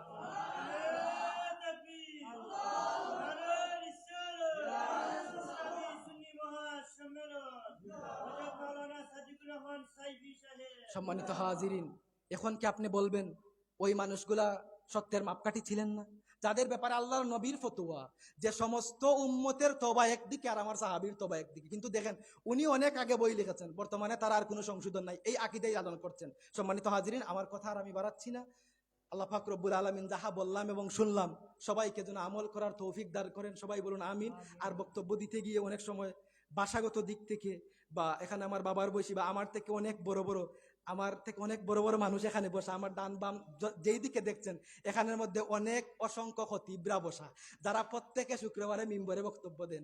আমার থেকে অনেক ভালো ভালো বক্তা বসা, তো তাদের সামনে বক্তব্য দিচ্ছি। আল্লাহর বান্দারা যাতে আমি বিয়াদব না হই, আমাকে ক্ষমা সুন্দর দৃষ্টিতে দেখবেন। আর কথা বলতে গিয়ে যদি কোনো কষ্ট পান, আমার সন্তানের বয়সী হিসাবে ক্ষমা করে দিবেন। আল্লাহ পাক রব্বুল আলামিন যাহা বললাম এবং শুনলাম সবাইকে যেন আমল করার তৌফিক দান করেন। সবাই বলুন আমিন। দুরূদ শরীফ পড়ুন। আল্লাহুম্মা সাল্লি আলা